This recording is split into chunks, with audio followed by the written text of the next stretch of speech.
My brothers and sisters, my blood, it's your friendly internet logic swordsman, but you can call me Key. A while back over on the Black Lotus Familia Discord, we were having a discussion about the attempts people have made to not just criticize SAO, but tear it down and lay it out in the harsh light of day as somehow being complete garbage.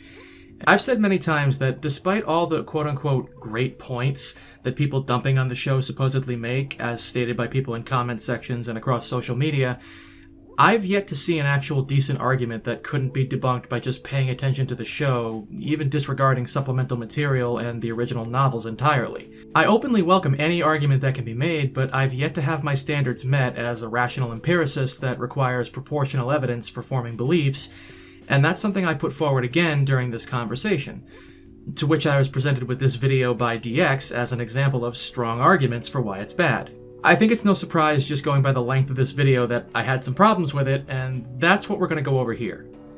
I'm going to go through his video like a typical rebuttal, playing each of his statements in their entirety, or at least my best guess as to what constitutes their entirety, since they tend to run together, before responding to them point by point. I'm also going to use a grading system to rate the overall strength of his video based on the number of valid points out of the total number he makes, shown below. At the end, I'll convert that to a percentage, and we can see how he did in the form of a letter grade. So with that out of the way, remember that there's a pause button, and you can always come back to this video if you feel it's longer than you'd like for one sitting. Keep an open mind if you're on the anti-SAO end of the spectrum, and let's get down to business. Bullshit knife a go-go, baby! Sword Art Online, like School Days, is one of the most polarizing anime I've ever seen. You have the people who think it's the best thing ever, the people who enjoyed it but can acknowledge its flaws, and the people who thought it was the shits and hate it. That's three different perspectives right there. I'm not fond of the way he sets this up. 1. People who love it. 2. People who enjoyed it, but can admit that it's flawed. 3. People who despise it. Whether this was intentional or just a consequence of his lack of thought, I can't say, but the way this is worded makes it sound like the people who love the show are blind fanboys, and that to acknowledge any problems it might have means you can only have enjoyed it, not loved it. This is a false dichotomy, and it's such an obvious one that it's nothing short of disingenuous. I don't think that it should have to be explained that you can love something without being mindlessly devoted to it, and that your enjoyment of and affection for something doesn't need to be diminished by an acknowledgement of its objective problems. It's my favorite anime of all time, with only Slayers, Excel World, and Sailor Moon consistently coming close. And I openly acknowledge it has flaws. Everything has flaws. But I require evidence-based arguments for quality assessments just like I do for any truth claim, and thus far, none of them have convinced me that any of its real problems are more than small quirks of human error that do nothing to really bring it down in any meaningful way. So, if this false dichotomy wasn't intentional and I'm reading something into it that wasn't there, that wasn't some kind of projection on my part. Sadly, however, we won't be doing the perspective system to explain Sword Art Online. Instead, we're going to break this review down into several parts, deconstructing what made the first 14 episodes, also known as the Aincrad arc, such a piece of shit. And I know, I just heard the collective groan of many Aincrad arc fans, but please, keep an open mind going into this review. You mean like how you guys and your followers are so open-minded that the mere suggestion that you might be wrong and that SAO might actually be great is enough to get those of us who love it mocked and derided? Like how you guys and your followers are so open-minded that just about every one of the people in comments on my old videos on Twitter and on Facebook that I've engaged with has outright told me that I can't change their mind no matter what I say? That kind of open-minded? Because while I'm always open to being wrong about anything short of the basic logical principles and rules of empiricism that are required for rationality and determining truth from falsehood to begin with, I'm not going to play the double standard game. I'll give you the courtesy of conceding something if you have a good argument, and that means you're required to do the same, as is anyone watching this who dislikes SAO for any reason. If I disprove something stated in this video and you can't provide a sufficient counter-argument, you have to concede that I'm right, just as I would do for you. That's how this works. It's how anything works if we care about figuring out what's true. With that said, before I start the summary of what Sword Art Online actually is, for those who don't know, and those who'd like to be refreshed, I feel like I should dispel some misconceptions that people seem to have about this anime. 3, 2, 1... Number 1. Sword Art Online is an anime about a video game. It's not.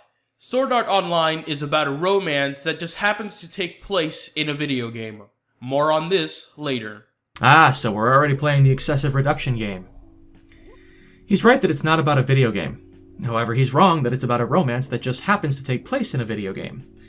No, Sword Art Online is about people overcoming or coming to terms with their personal struggles and forming meaningful relationships that facilitate personal growth through the medium of virtual reality games. Number 2. Sword Art Online had a cool concept. It didn't. It's actually quite stupid and very nonsensical. More on this later. Number 3. Sword Art Online started off great and got terrible around the 14 episode mark.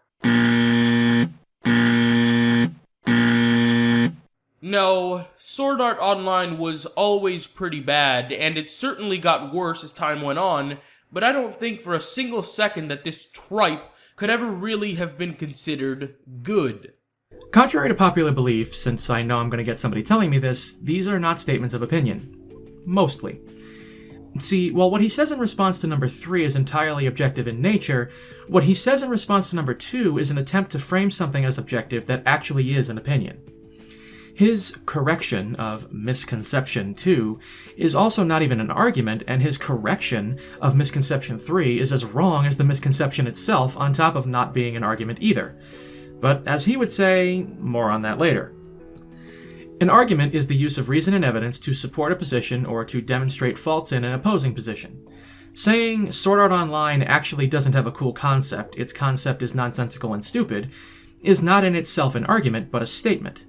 And a statement that butts up against a problematic distinction between subjectivity and objectivity at that.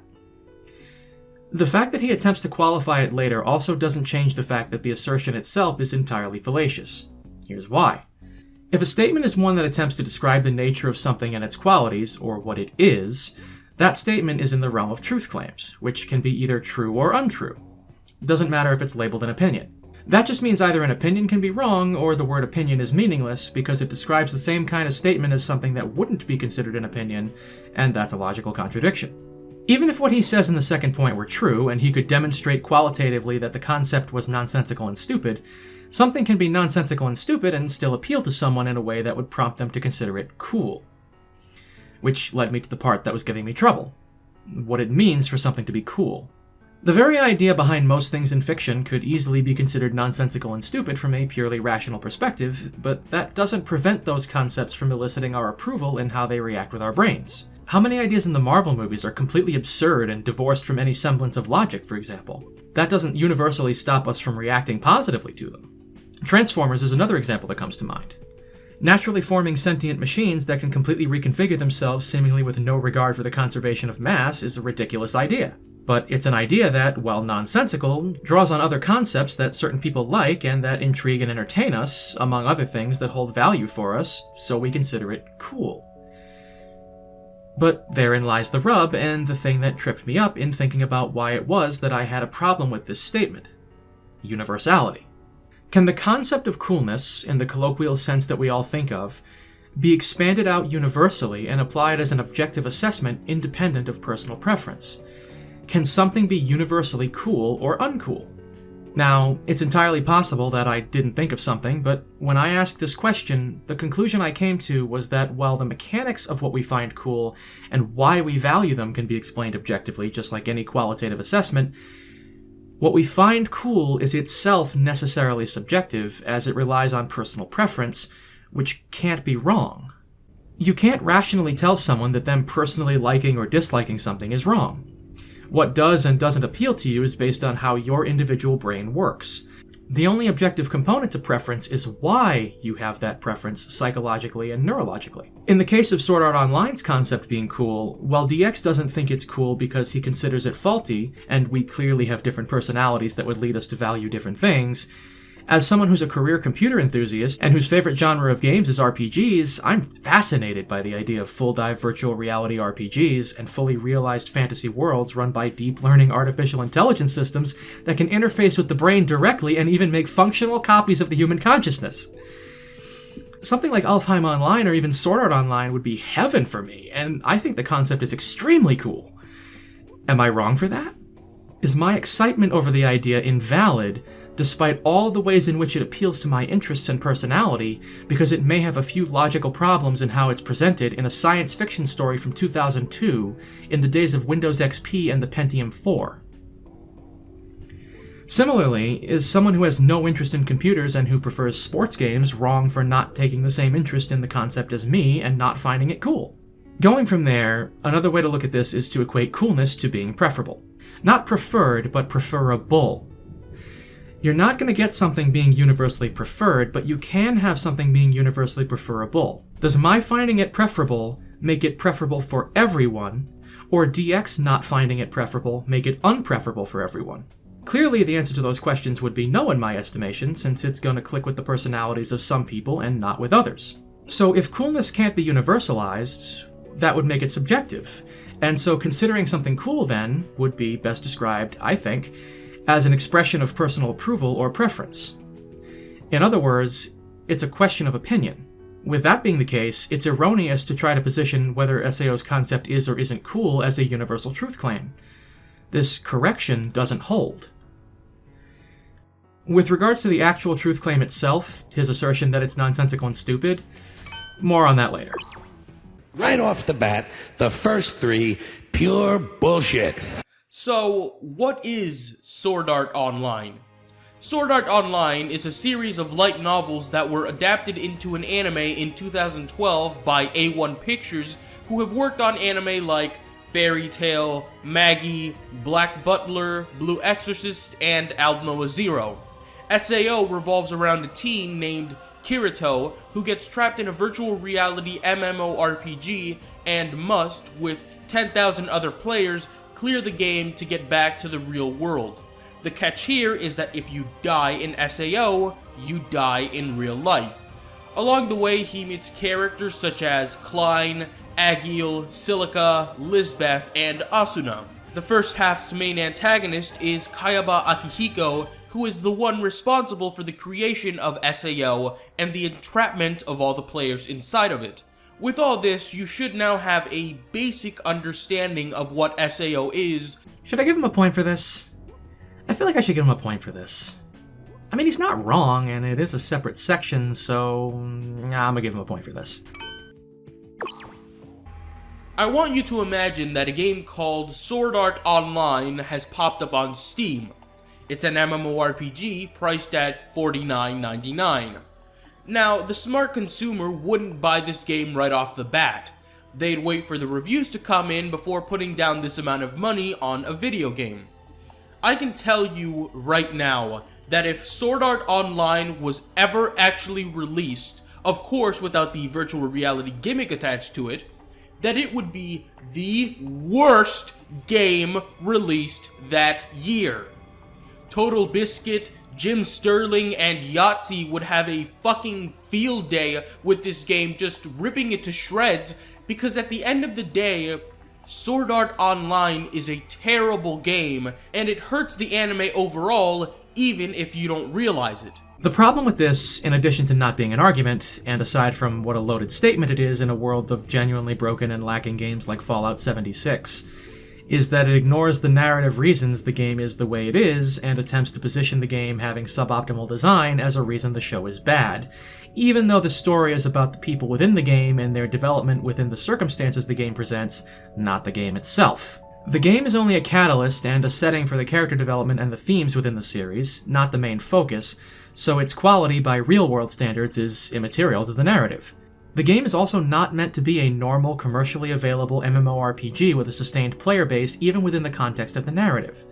It's designed to be Akihiko Kayaba's wish fulfillment, a one-and-done trap to allow him to, quote, control the fate of a world of my design. If Sword Art Online were to be released as a real MMORPG, there would definitely need to be some changes made, and if the discussion were framed as, here's what would need to change if SAO were to actually exist and be a good, successful game, that's perfectly fine and valid.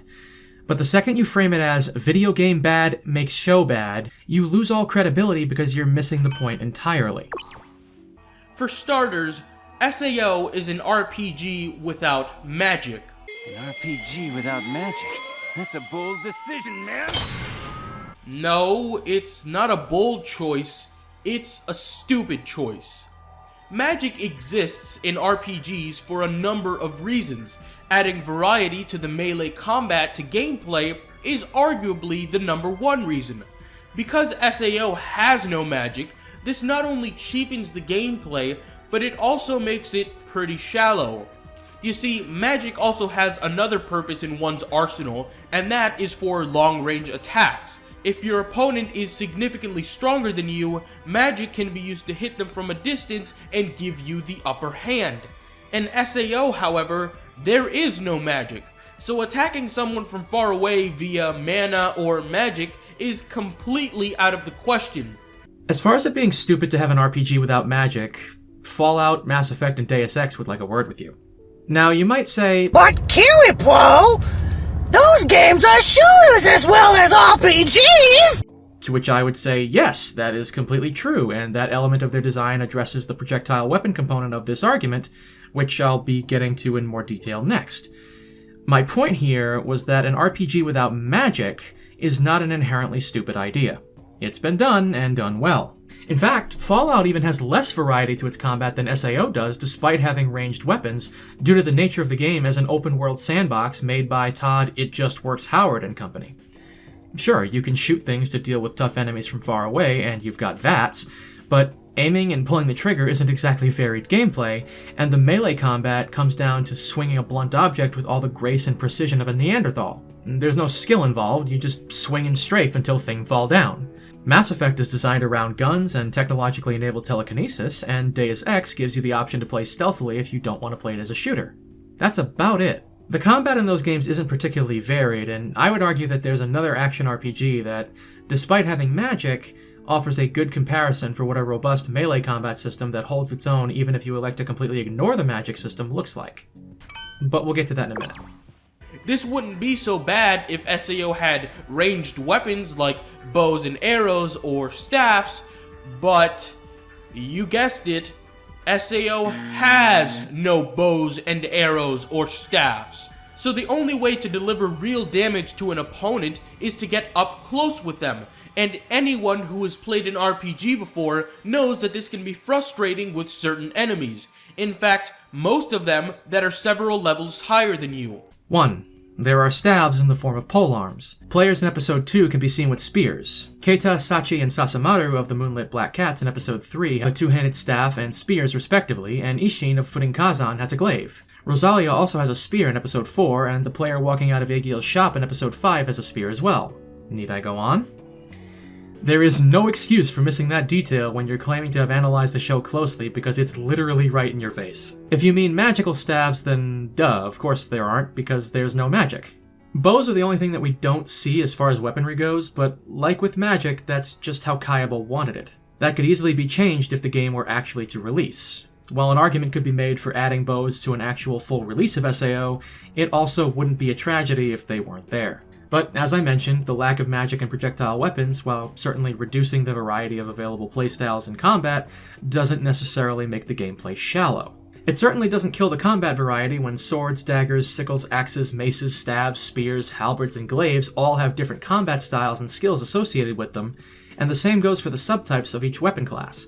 A rapier plays differently from a broadsword, which plays differently from a greatsword. Sword Art Online has a variety of melee weapons similar to a Soulsborne game, and the switching system during combat allows for a toggling of front and back row players that makes up for the relative lack of ranged combat and adds an element of strategy for combination attacks and defensive measures like trading aggro and staggering enemies. Now, obviously, Dark Souls has magic and bows, but it's entirely possible to beat the game without ever touching either of them. There are countless examples of it being done. They exist as an option, and you can easily play the game without ever acknowledging their existence. What makes this comparison valid is the same principle that makes a comparison between an i7 processor with cores and hyperthreading disabled and an i3 or Celeron valid. When you take away the dissimilar elements, how well do the similar elements compare to one another, and what's the effective outcome? If I want to simulate a weaker computer without changing my CPU or buying one if I don't have one of the same socket type laying around, I modify how my existing chip functions in the computer's BIOS so that it acts like the chip I'm trying to test. Similarly, if I want to see what a medieval action RPG with a variety of melee weapons and no bows or magic would look like, and how it would play, I modify how I play an existing game to remove bows and magic from the permitted loadout. Like how my processor functions as if its extra cores and threads don't exist, I play the game as if those options don't exist. For an even easier time doing this, play Bloodborne. The eldritch magic in that game is very limited, and the only bow in the game is Simon's Bowblade, which can only be acquired from the Old Hunters DLC, and to get there you need to defeat Vicar Amelia and make it to the Hunter's Nightmare, then go all the way to the lighthouse in the fishing hamlet. It's a hell of a trek for a bow. When Bloodborne was released, right around the time of DX's video in fact, the trick weapons were a point of focus because despite there being a limited number of them, and the game being pretty much exclusively melee focused, they each had varied movement patterns, swing speeds, range, and special abilities that allowed for a variety of different playstyles. And Simon's Bowblade didn't even exist, giving a completely natural limitation on weapon choices that makes the comparison to SAO clearer. This comparison, with Dark Souls 3's large swath of weapon choices within a limited number of classifications similar to what's available within Aincrad, gives a practical look at what SAO might play like in terms of its melee combat, albeit bound to a controller in place of the freedom of controlling a virtual body with your brain.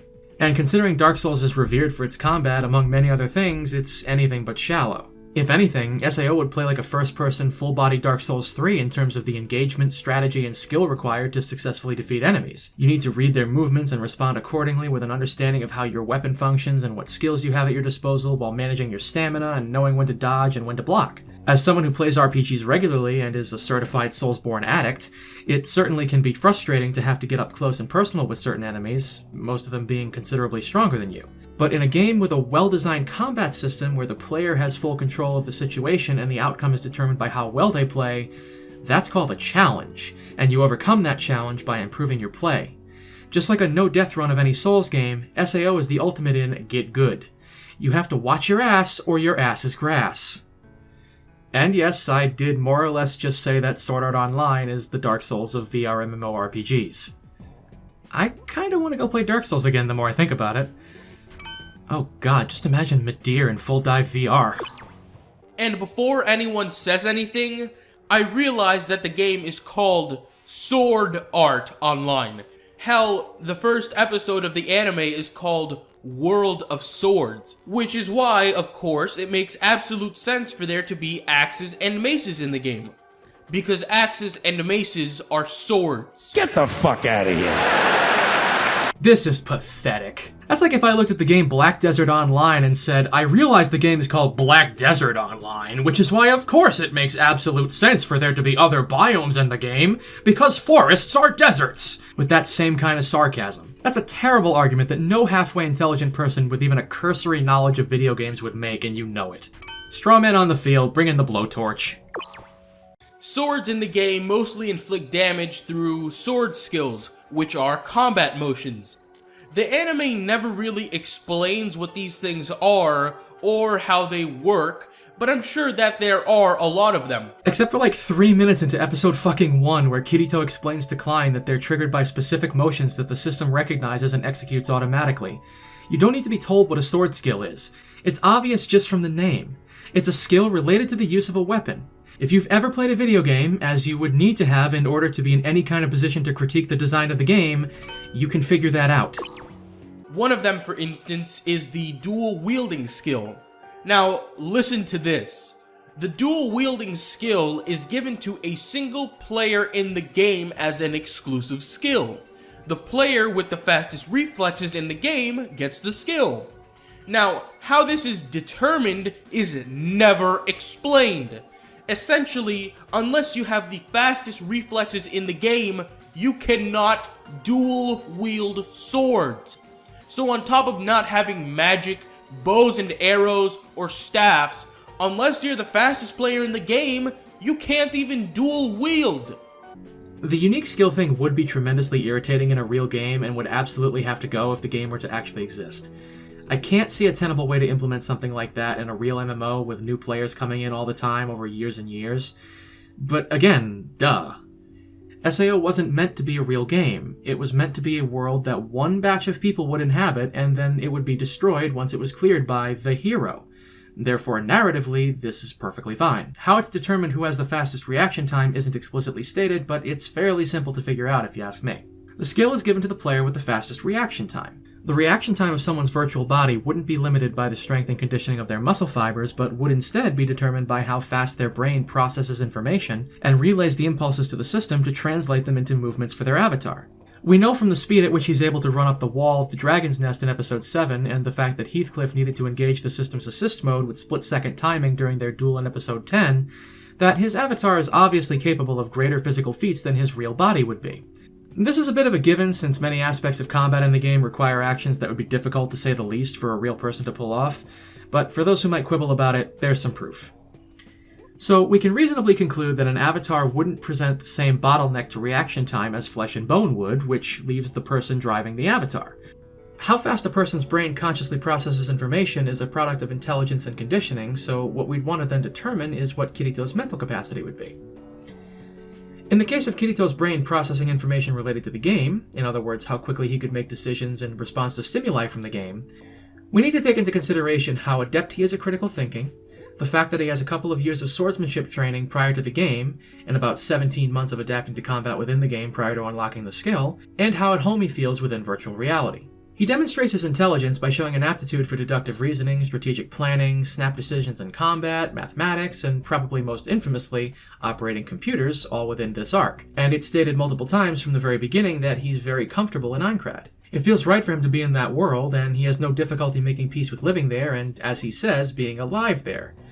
That outlook is even a key aspect of why Asuna fell for him. So, with all of that taken into consideration, is it unreasonable to conclude that a highly intelligent player with prior sword training who spent 17 months largely keeping to himself and power leveling and practicing his skills at every opportunity under imminent threat of death if he wasn't on the top of his game at all times, and who is one of, if not the most at peace with being in that world out of everyone in the game, might have a sufficient reaction time to unlock a unique skill that Kayaba himself describes as being meant for the hero of the story? I think it's a reasonable deduction. Also, the dual-wielding skill and its associated sword skills being unique doesn't mean you can't use two one-handed weapons. It means you don't get access to the special skills unless you have the fastest reaction time. In Episode 4, we see a member of Titan's Hand using two identical one-handed axes. He's not using the dual-wielding skill, but he's wielding a one-handed weapon in each hand and triggering the same sword skill for each at the same time. It's different, even though it looks the same. But again, if you understand video games, it's perfectly reasonable to make that distinction. Moving on, Sword Art Online also doesn't have a job system. The job I rolled is knight. Dude, there's no job system in this game. A job system in an RPG is what allows you to choose between different classes so you're not fixed into one particular job for the entire game. So in SAO, you're either a knight or not a knight. The anime shows us that it's possible to be a blacksmith, a merchant, or a cook. But in terms of being a combatant, what do you really have? You can't be a mage or an archer because SAO doesn't have those mechanics, but you could have been a hunter or a samurai or a thief because all three of these involve mechanics that SAO already has. But too bad, everyone in the game is going to be a knight. Once again, SAO kills variety for no real reason at all.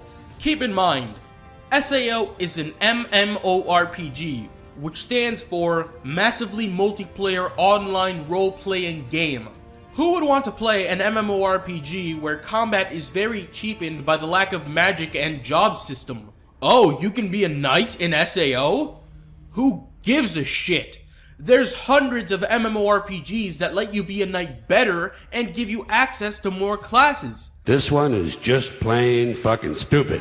SAO has a skill system like Skyrim and Mabinogi, where it doesn't hardlock you into a class, so it doesn't need a job system.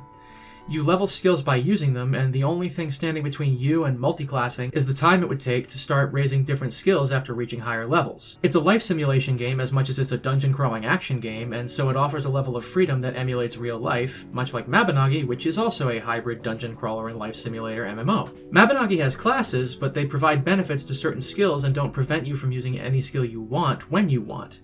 If my class is an alchemist, I can still use dual blades, for instance. I just won't benefit as much. In the real world, if you were to spend your teens learning a specific set of skills, like creative writing or sculpting, when you get older, you're still going to be able to learn new skills, but it's not going to be as easy for you as when you were younger, and the time investment is going to be less feasible. The same principle applies in these games. I find it funny, though, and have to wonder if, again, this was a matter of him not thinking and not knowing what he's talking about, or being deliberately disingenuous, because he literally shows footage of Skyrim while making his point about magic, but seems to completely forget that it doesn't have a job system either, and there's no difference except swing speed, reach, and damage ranges between melee weapon types. Like in Fallout, you just swing and strafe until you win. Even with magic, the vanilla game has pretty lackluster options. There's a reason everybody plays Stealth Archer is a thing. So in Skyrim, if you're playing a non-mage, you can either be an archer or not an archer? To go back to Dark Souls for a minute, you pick a starting class which determines your initial stats and starting equipment, but once you start leveling up, you can do anything you want with your stats and equipment. You can build as a knight, a samurai, a thief, a berserker. You can decide if you want lighter or heavier armor, faster or slower weapons, whatever you want. It's not about what class you might be emulating with your build. It's about the variety in weapons and armor available for different playstyles when it comes to melee combat. This is to say nothing of the fact that he acknowledges SAO doesn't have a job system, then goes on to complain as if it does by saying it locks players into being a knight for combat when it doesn't lock you into anything. Saying you can be a knight or not a knight is a meaningless, ignorant reduction of the variety presented by the weapon types and sword skills. It's not an argument. But I'm not going into the variety thing again. Moving on. And that's not all. SAO also does not have respawning bosses. If a boss on a particular floor is beaten, they don't respawn. Needless to say, this kills the entire challenge of an MMO if the test of your power and grinding doesn't exist. And in a multiplayer atmosphere like this, the goal of the game is not to kill other players, it's to clear the 100 floors. I can only imagine it being boring if every time you want to find a boss, you come to find out that it's already been killed. Again, it wouldn't be like that in a real game, it's like that for narrative purposes. It's not a mark against the show, much less when their goal is to clear their way to the top floor and there's only the assault team doing the fighting. Everyone who's confident and capable enough to work on clearing the game and who wants to be on the front lines is. The rest of the players have no desire to be in harm's way. The bosses do serve as a test of their power and grinding, and they're plenty challenging. The feeling of anxiety over each boss fight is palpable with the amount of planning that goes into each raid and the dwindling numbers of the higher level players. How could you even consider this a criticism in this context? On top of all this, Sword Art Online has horrible world building. SAO has 100 floors, and most of the locations in all of them look nearly identical. How do you know that? We see floors 1, 11, 19, 20, 22, 27, 28, 35, 47, 48, 49, 50, 55, 56, 57, 59, 61, 74, and 75. That's 19 floors out of 100. Only 19% of Aincrad's floors are shown during this arc, and only small pieces of those floors at that, yet you're claiming that the majority of the locations on all 100 floors are nearly identical. Based on what? The similar architecture in the towns? Oh, heaven forbid! Meanwhile, here in reality, where we rational empiricists like to operate instead of being fog machine sophists who lie by omission and exaggerate half-truths to make a point, even just the small portion of the floors that we see demonstrate a diverse array of environments. There's grassy plains, modest farming towns, forests overtaken by haunting fog, tropical jungles, frozen mountain ranges, canyons, a sprawling expanse of flowers, opulent cities, and a peaceful, pristine lake in a valley surrounded by nature. It doesn't sound like they're all that identical to me. But, of course, there are two kinds of people in the world. Those who can extrapolate from incomplete data and... The only town of any note in the anime that is mentioned time and time again is the town of beginnings, which is on the first floor. We know fuck all about floors 2 through 76, which are explored in the anime, and by the look of it, there isn't much to know to begin with. There's locations for quests and such, yes, but for a game this large, they seem to be very few and far between. 1. Floor 76 isn't in the anime. He might have meant floor 75, but with how much he's been wrong, he probably meant 76. 2. Aegil's shop and Kirito's place are in Algate on floor 50, which is also where episodes 5 and 6 take place. Asuna lives in Selmberg on floor 61, the KOB headquarters is in Granzam on floor 55, which is the same floor where Kirito and Liz got the dragon poop for the Dark Repulsor. Liz's shop is in Lindarth on floor 48, the Hill of Memories has a field dungeon on floor 47, Taft on floor 11 is where the Moonlit Black Cats were based. We know details about them that are important to the story. Exploring each floor of Aincrad isn't the focus of the story. 3. They're not all explored in the anime. 4. If they were all explored in detail, the Aincrad arc would be the length of a shonen series in and of itself, and people like you would bitch about it being too long and bloated with filler. Hell, even if we only spent one episode on each floor and wove those episodes chronologically into the existing 14, that would still add 56 episodes to the show on its own to go from floor 1 to floor 75, bringing just the first arc of the series to 70 episodes. Rewriting the ending of the arc to actually make it to the Ruby Palace would add 81 episodes to the existing 14, even at that one episode per floor pace. It could be like Slayers, where every one of those 70 episodes has some kind of value, whether it's action, drama, comedy, mystery, or teaching us something about the characters and/or world, and make sure you never really feel like things are dragging for too long, and you'd still probably say it was bloated or not giving enough information. But that's speculation about a hypothetical, so I won't dwell on that. 5. We don't know just how many quest locations exist within the game, and with how little of the world we see, saying they're few and far between is an unsupported conclusion. All that being said, I do agree that more Aincrad would absolutely be better, and the pacing of the arc leaves much to be desired, even though it's entirely coherent and tells its story effectively. If anything, it's a testament to the quality of the story that its biggest drawback is leaving so much room for more that we'd actually want to see, despite it being as compelling as it already is in its fragmented state. So, while he's not exactly right, and this is a poorly constructed argument, I do agree with the core idea that there needed to be more to allow this arc to really be all that it could be. And apparently Kawahara agrees as well, because SAO Progressive is a thing. I'd be more than happy for that to get an anime adaptation to slot into continuity. Maybe someday. I'll give him half a point for this one.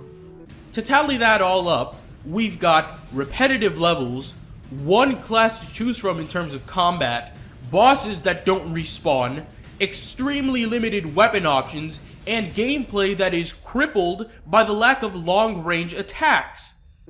To tally all that up, we have 15 possible points so far, and out of that, he's managed to earn 1.5 points for an accurate description of the basic plot and a technicality. Yikes, that's bad.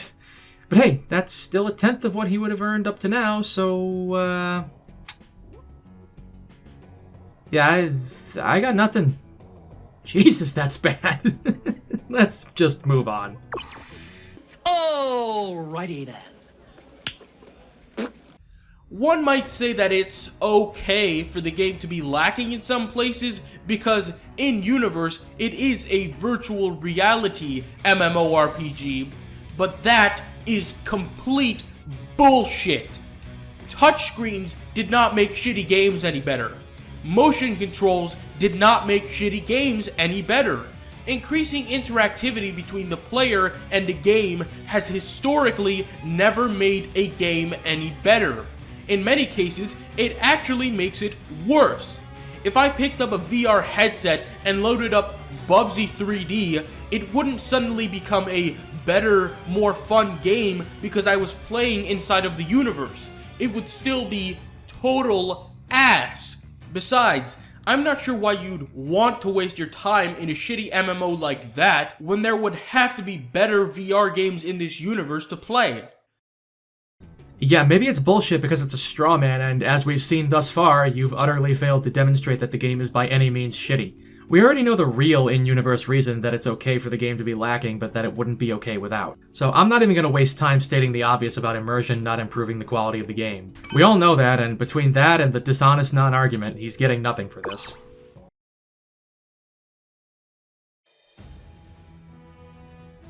Oh shit. I feel like I should watch the recap to see if he gets anything wrong or misrepresents things.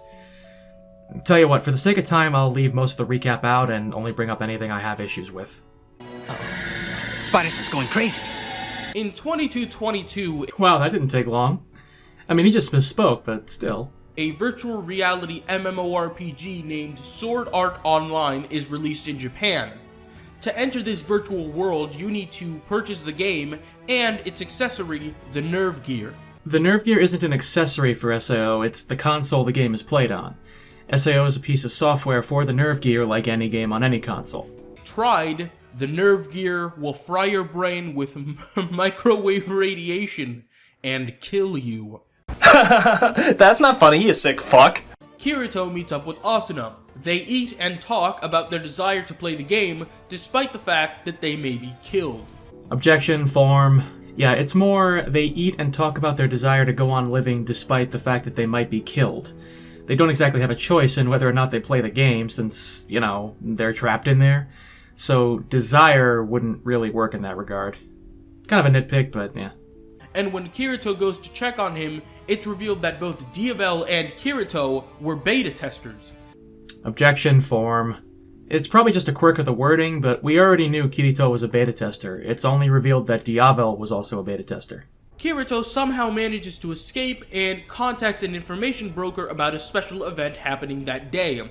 He escapes by being significantly higher level than the rest of the group, allowing him to fend off the monsters. Not really a mystery there. We also don't know when he gets in touch with Argo, as it's 6 months between when the Black Cats die and when the event takes place on Christmas Eve. It doesn't take place on the same day. Episode 4 revolves around Kirito using a girl named Silica and her pet as bait to attract a rogue group of players. Objection form. He saves her from being killed by monsters, and after finding out about Pina's death, he offers to help her get the Numa flower and revive her. His desire to help her was always genuine, and even though he wasn't entirely honest with her until after he accomplished his goal of capturing Titan's hand, he was upfront with the fact that he had other business that she could help him with while he was helping her, and he was sure to make good on his promise to help her get Pina back while keeping her safe in the process. This leads to them becoming friends because she sees and brings out the loving older brother in him. Leaving out details like this misrepresents the story. She's a blacksmith. She helps Kirito forge a sword and tries to confess her love for him, but Asuna shows up and she doesn't. And, all that other stuff that got us from start to finish and established the connection between them that caused her to go from hating his guts to feeling love for him. Kind of important. In the night, Kirito gets laid and decides that he and Asuna should get married. Obvious joke is obvious, but let's not get into any 16.5 territory here. They haven't canonically gone that far. But Kirito hacks the system before time runs out. He doesn't do any hacking. It's explained in this scene exactly what he did. You don't understand what hacking is. Kirito says that he can recreate her once they're out of the game. Well, not necessarily. He says it'll be difficult to do, but that if there's a way, they'll find it. And that is the end of the Aincrad arc of Sword Art Online. Well, that explained everything. Okay, so that was more or less accurate, though there was a fair number of problems that were either mistakes or misrepresentations, and skipping over so much is just bad form in a critical review, especially when he's going to try to call back to these episodes later. The lack of information presented on some and the misrepresentation of others and the attempt to craft arguments around that is deceptive at worst and sloppy at best. Still, 7 of 14 episodes were presented just fine, so I'll give him half a point for that.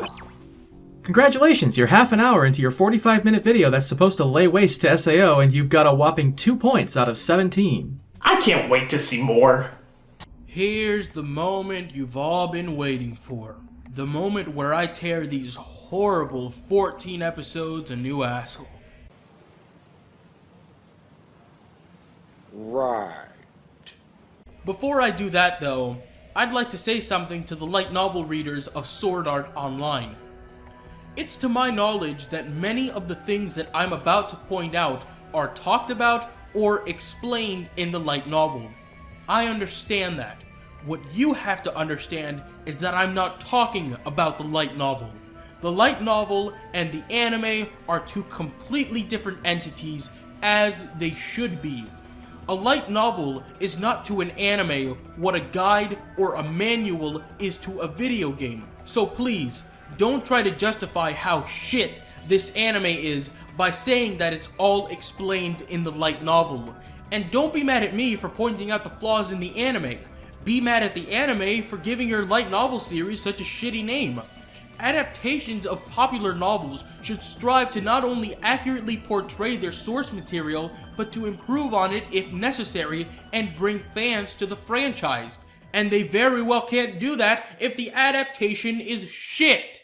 This is actually one of the reasons I don't reference external material much when discussing the anime. I want to demonstrate that all of the complaints being levied against the show can be resolved entirely by the show itself, no outside help from other media or even author clarifications required. I want to show that if you just pay attention and put just a modicum of thought into what the show is putting in front of you, it'll all make perfect sense, and depending on your personality and life experiences, you'll get more or less value out of what it is that's actually there. The anime and novels are actually pretty comparable, though there is a touch of adaptation decay that's somewhat inevitable when translating books into film, be it a movie or in this case a 14-episode TV show. Some material from Kawahara's writing is left out, but it's nothing catastrophic. The anime still stands completely fine on its own, despite how much you might bark and whine to the contrary. Let's just take a look at that score again. Yeah, I thought so. Miss me with that shit, Knave. Now then, where the fuck do I even begin with all this bullshit? If you look right about here, you'll see These nuts. Got him!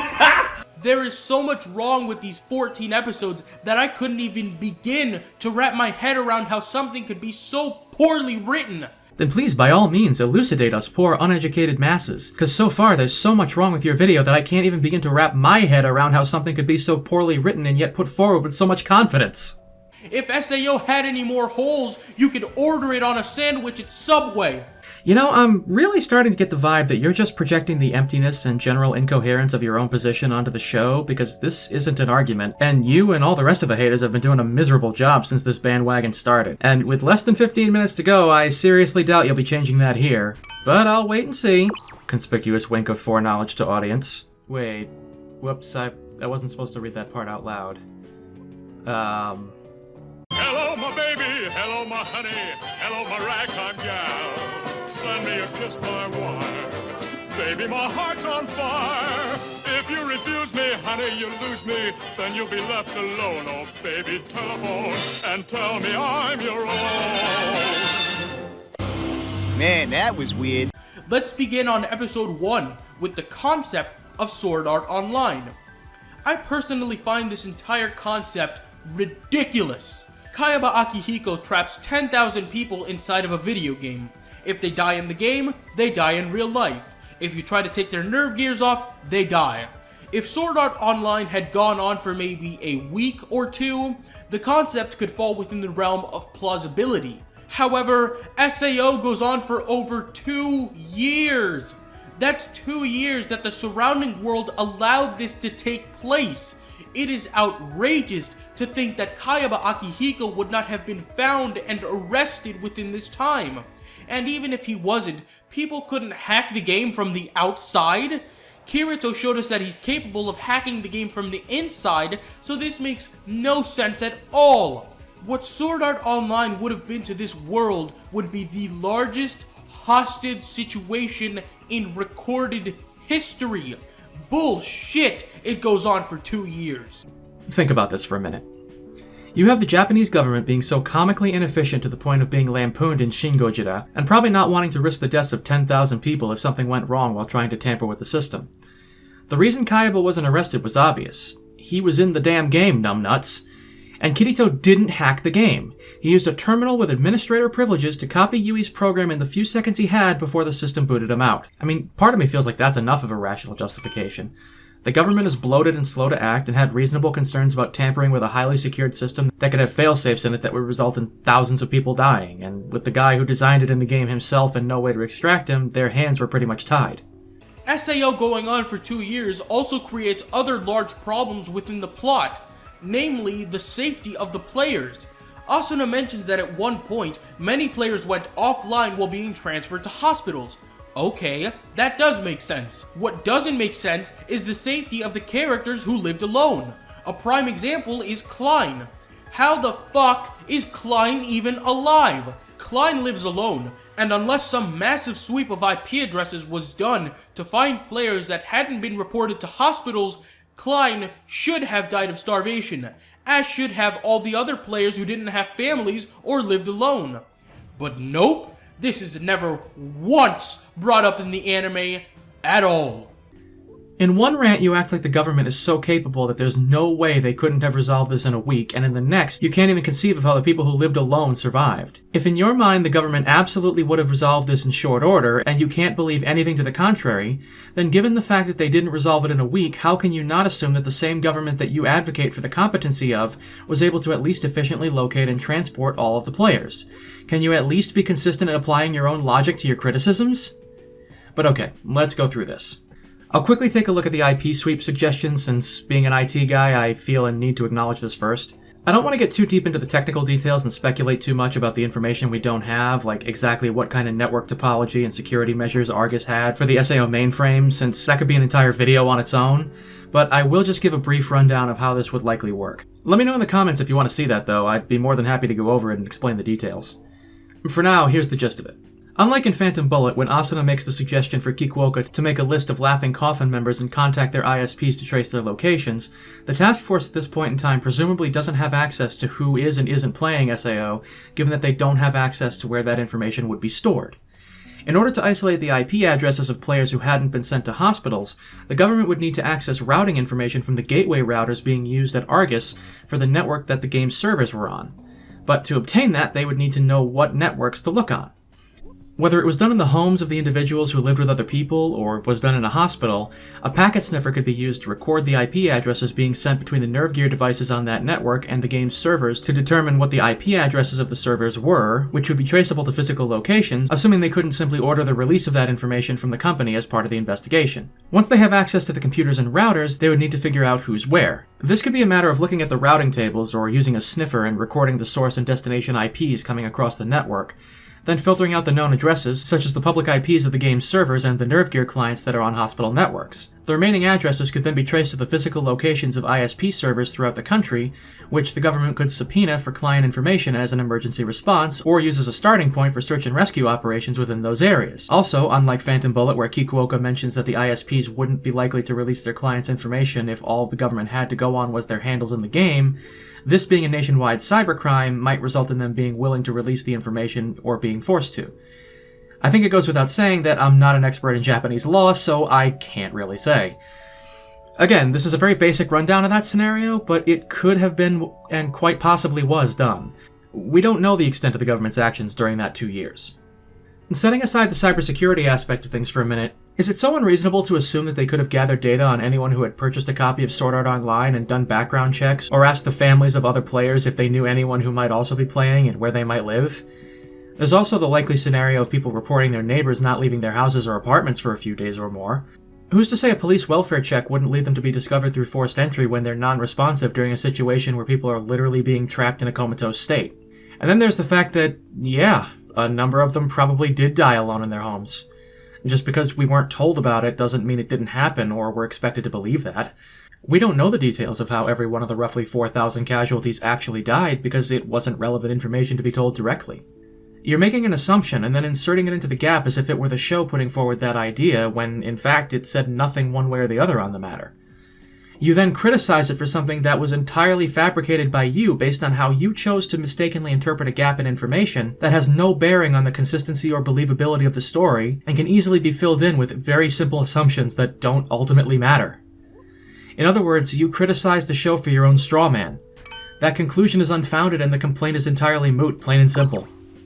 Another gigantic problem in SAO comes in the form of the nerve gear. This sort of device, existing in our lifetimes, borders on impossible, but that's where our suspension of disbelief kicks in. That's fine. However, we're immediately kicked back into reality when SAO abuses the nerve gear's logic and creates a bunch of plot holes with it. You keep using the word. I don't think it means what you think it means. Ever notice how a lot of people who complain about plot holes don't actually know what plot holes are, and how those same people can sit there and find plot holes in stories that have actually happened and are presented exactly how they happened? Kinda gets annoying after a while, doesn't it? First off, Kirito says that pain cannot be felt in SAO. Yet throughout the entire anime, whenever someone is hurt, they always wince or start screaming. The logical argument for why this is happening is that it's a psychological reaction, but of course, the anime never tells us this or even implies it. The foolishness of that comment is so deep, I can only ascribe it to higher education. You have to have gone to college to say something that stupid. I'm not being spoon-fed every piece of information I should be able to infer for myself, so this is bad writing. I mean, correct me if I'm wrong, but if that isn't obvious to you, and you need an explanation about how human beings react to harmful and unexpected stimuli, especially in a circumstance where their life is at risk if they receive harm, painful or otherwise, you might be a sociopath, and or should probably get your own nervous system checked. Secondly, if you can't feel pain, why would you be able to feel cold like Lisbeth does, taste anything like various people do in the anime, or feel pleasure when having sex? To put it extremely simply, the nervous system doesn't work like this. In real life, there's people that suffer from a disorder called congenital analgesia, or congenital insensitivity to pain. These people cannot feel pain because the neurons that send pain signals to their brains are blocked off. And guess what? Most of the people with this disorder cannot smell, feel hot and cold, and often have a difficult time experiencing pleasure. All of which are done in SAO with no problem despite the fact that they can't feel pain. Just because this is a thing, it's somehow completely impossible to assume that in this science fiction story about a fully realized virtual world generated by a device that interfaces directly with the brain, this has been accounted for? This is just a holy argument from personal incredulity. When you're watching a science fiction story of any kind, there are certain details you just assume are taken care of in some way that's consistent with the rules of the universe. But even then, I recognize that just assuming it's taken care of isn't a good argument. It's lazy thinking, and that's something I'm railing on him for, so I have more self-awareness than to just throw something like that out and call it good. Actual critical analysis is about testing the ideas presented in media, and we want them to hold up within a reasonable concession of logic on the basis of it being fiction. So, if you really want an explanation, there is one, and it makes citing this condition completely pointless, as convincing as it might seem on the surface. At least to someone who isn't thinking critically about your arguments and who's forgotten one very important detail about just how the nerve gear works.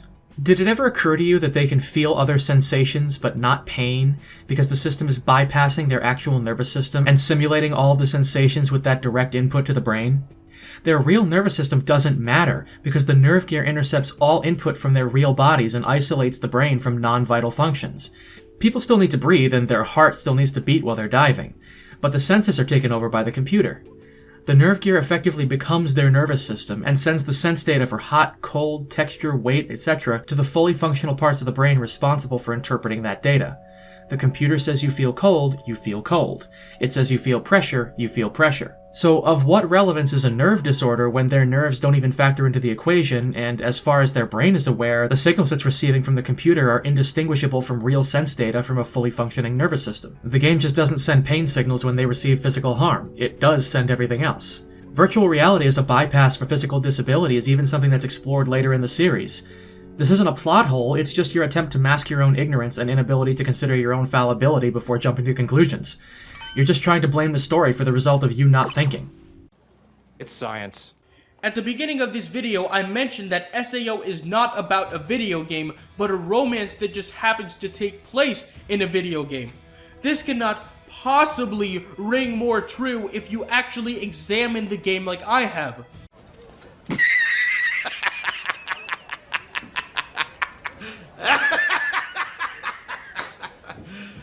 You serious? So many things are glossed over, it's ridiculous. For example, leveling, which is huge in MMORPGs, is completely shafted. In episode 1, Kirito is level 1. In episode 3, he's level 40. In episode 4, he's level 78. And in episode 10, after the 2-year time skip, he's only level 96. Except, he's wrong about some things that are pretty critical to the validity of this argument. It's not 2 years between when he's level 78 and when he's level 96, it's just under 8 months. And they're also on higher floors where it's more difficult for him to farm effectively while solo because the monsters are more dangerous. This guy completely ignores the date indicators on screen that placed episode 4 on February 23rd of 2024, while episode 10 is October 17th. Not to mention the other dates in episodes 2 and 3. There's no 2-year time skip, the whole arc takes place over the course of 2 years, and there are skips of varying size between episodes. Episode 1 to episode 2 is a month. Episode 2 to episode 3 is 4 months. Then there's a 1-month skip, followed by a 7.5-month skip within episode 3. From episode 3 to episode 4 is 2 months. Episode 4 to episode 5 is just under 2 weeks, followed by a 1-month skip within episode 5, after which the murder mystery takes place. From episode 6 to episode 7 is about 2 months. Episode 7 to episode 8 is just under 4 months. Episodes 8 through 10 take place over 6 days, with episode 11 picking up over the course of the next 2 days and containing a 5-day skip between when Yui wakes up and when they go to the town of beginnings. Episode 12 picks up the next day, and from episode 12 to episode 13 is 4 days. Episode 13 takes place over 3 days, and episode 14 concludes the arc on the same day that episode 13 ends. My point here is that how someone levels up, or at what rate they do, is never explained, and Kirito's arbitrary level jumps prove that. You make monsters die. They explain that pretty quickly and clearly. His jumps in level aren't arbitrary, they line up with the time jumps in the story and the availability of farmable monsters for him to gain experience from, with a reasonable return for the time, effort, and resources that farming takes. Someone clearly doesn't know what proving something means. Once again, there are two kinds of people in the world. There are those who can extrapolate from incomplete data, and... So on top of SAO being shown to be a shitty game with little variation, and leveling never explained, SAO, the anime, falls back on stupid romance. Oh wait, you serious? Let me laugh even harder. You certainly haven't shown that it's a shitty game by any stretch of the imagination, and like I just pointed out, that's all explained between the show and basic video game knowledge, so this is entirely moot. What's the score again? Yeah, thought so. Episodes 1, 2, 10, and 13 are the only fucking episodes that move the plot along. The rest of the episodes are filler. However, they're filler in the same way that Bleach's Fullbring arc is filler. They're technically canon, but you could take a large chunk of them out because they're worthless and the plot could move along without a hitch. Now, I would be open to an argument to the contrary, but insofar as I can determine, a specific event can't be technically canon, it either is or isn't. It either happened in continuity or it didn't. If it's ambiguous where it would fit in, or if it has contradictions with the confirmed canon material, well, then it's probably safer to say it's not canon. Even if something doesn't conflict with the canon material, and you could argue that it has the potential to be canon, like character fusions in Dragon Ball, that still wouldn't make it canon. It's based on canon material, and it doesn't conflict with anything, but it's never been done, and the result has never been confirmed in continuity. So their existence isn't verifiable, and so they're not canon. Therefore, any proposed event needs to be demonstrated, and its place within the continuity verified or refuted. The original Broly movies could have been considered canon to the Z anime up until Super's movie because they didn't really conflict too much with the events in the series, but since Super is canon and Broly is canon to Super, those old movies necessarily never happened. The only way you could still argue their canonicity would be to ignore everything that released after GT. But if you have to completely ignore an entire chunk of certified canon material to make something you want to be canon fit, then it's not canon. The reverse of this is that whether or not you view something as valuable has no bearing on whether it happened or not. Take Slayers, for instance. You could ignore the OVAs because the TV series can still move along just fine, and Nama becomes a mysterious in-joke that you won't get by the time Revolution/Evolution R comes around, but that doesn't make them any less canon. They still happened, and Nama being there in the TV series and Lena's reaction to her voice proves that on its own. She obviously recognizes it enough to have a reaction, which wouldn't happen if she didn't know Naga. And even within the show itself, there are plenty of episodes that don't directly impact the progression of whatever the primary goal might be at that point in time, but that doesn't mean they didn't happen. Something not being slavishly devoted to the main hook does not make it less valuable and less canon than parts of a story that deal exclusively or primarily with that hook, especially when what the plot is centered around is something abstract and not immediately pressing. The Aincrad arc's plot in Sword Art Online is that 10,000 people are trapped in a video game and need to survive while working toward beating the game to escape. Just because we see them interacting casually, forming relationships, and generally living their lives inside the game instead of focusing solely on power leveling and clearing the game every episode does not mean that what we're seeing is irrelevant and doesn't move the plot forward. We're seeing what life is like for these people during that process of working toward their far-off goal of clearing the game. Don't forget, a lot of these people are kids in their early teens. Conversely, if during the Cell games, where Cell is hosting a tournament to challenge Earth's warriors before destroying the planet, Goku and the others were faffing about and living life normally instead of training to deal with the immediate threat that they have a specific time limit of a little over a week to prepare for and deal with, it would be perfectly valid to question what the hell they're doing and what relevance any of this has to the plot.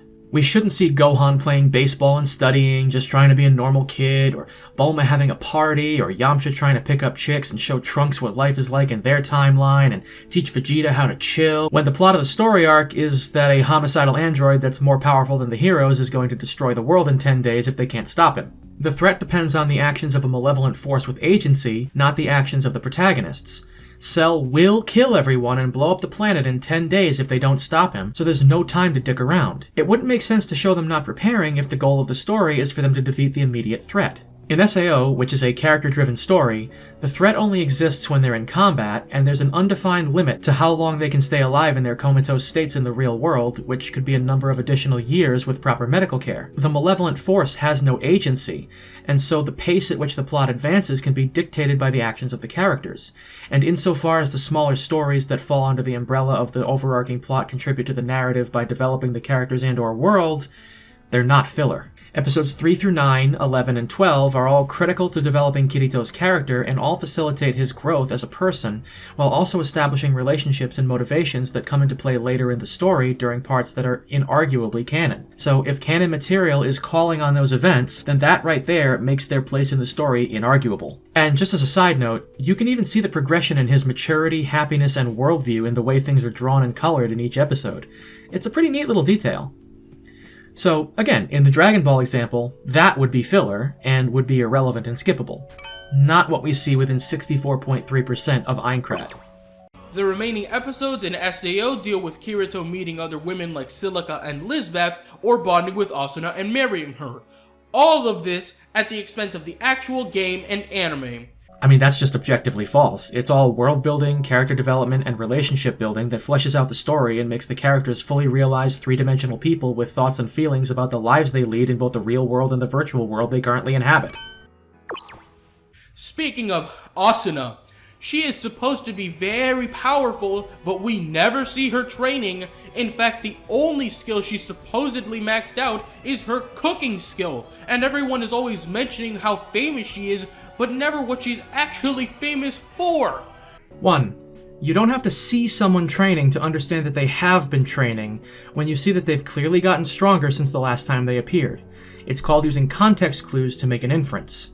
We know that she's been part of the assault team since very early on, and that means she's been part of the main fighting force that's responsible for clearing floors. For her to have survived as long as she has at each point we've seen her up until she becomes a permanent presence in the story, the only logical conclusion is that she has been getting stronger while she's been off screen. How do you get stronger in an RPG?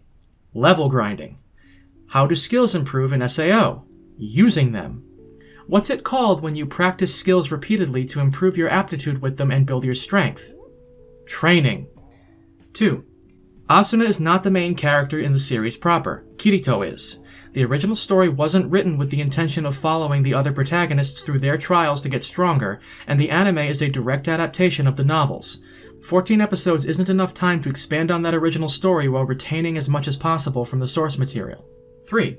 Just because the only time she explicitly states maxing out a skill is when she's talking about her cooking skill, in the context of being asked about it directly, and where she's clearly trying to impress Kirito because she's in love with him, does not mean that's the only skill she's maxed out. That's not even remotely implied, and that's another erroneous conclusion you've drawn based on insufficient information and your own inability to infer. If I wanted to be less than generous, I would also say your bias against the show and desire to find things to criticize for the sake of tearing it down would also play a role in that conclusion.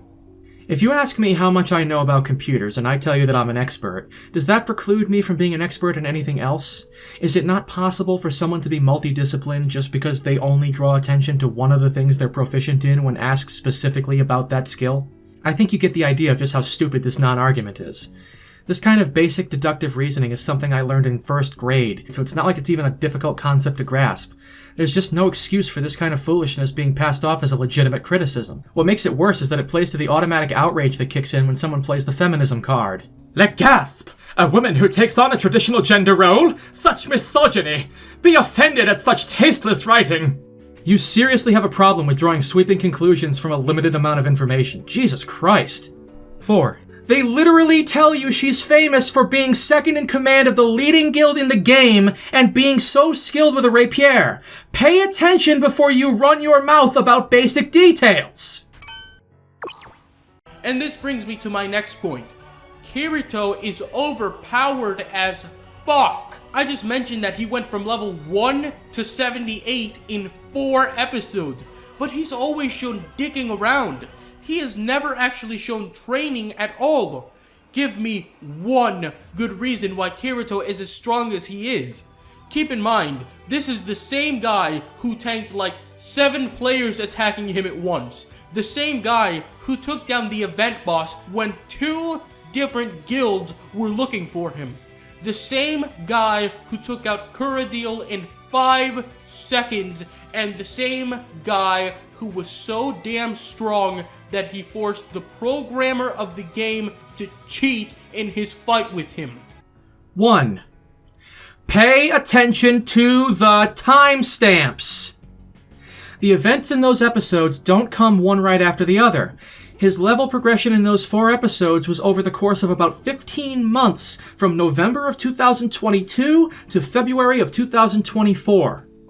But the levels aren't even important narratively, because the story was focusing on character development, not the physical struggle to overcome the bosses. This isn't a shonen, where the story is the protagonist having to work toward getting stronger to beat the bad guys, with his development coming from how hard he can hit and how motivated he is by friendship.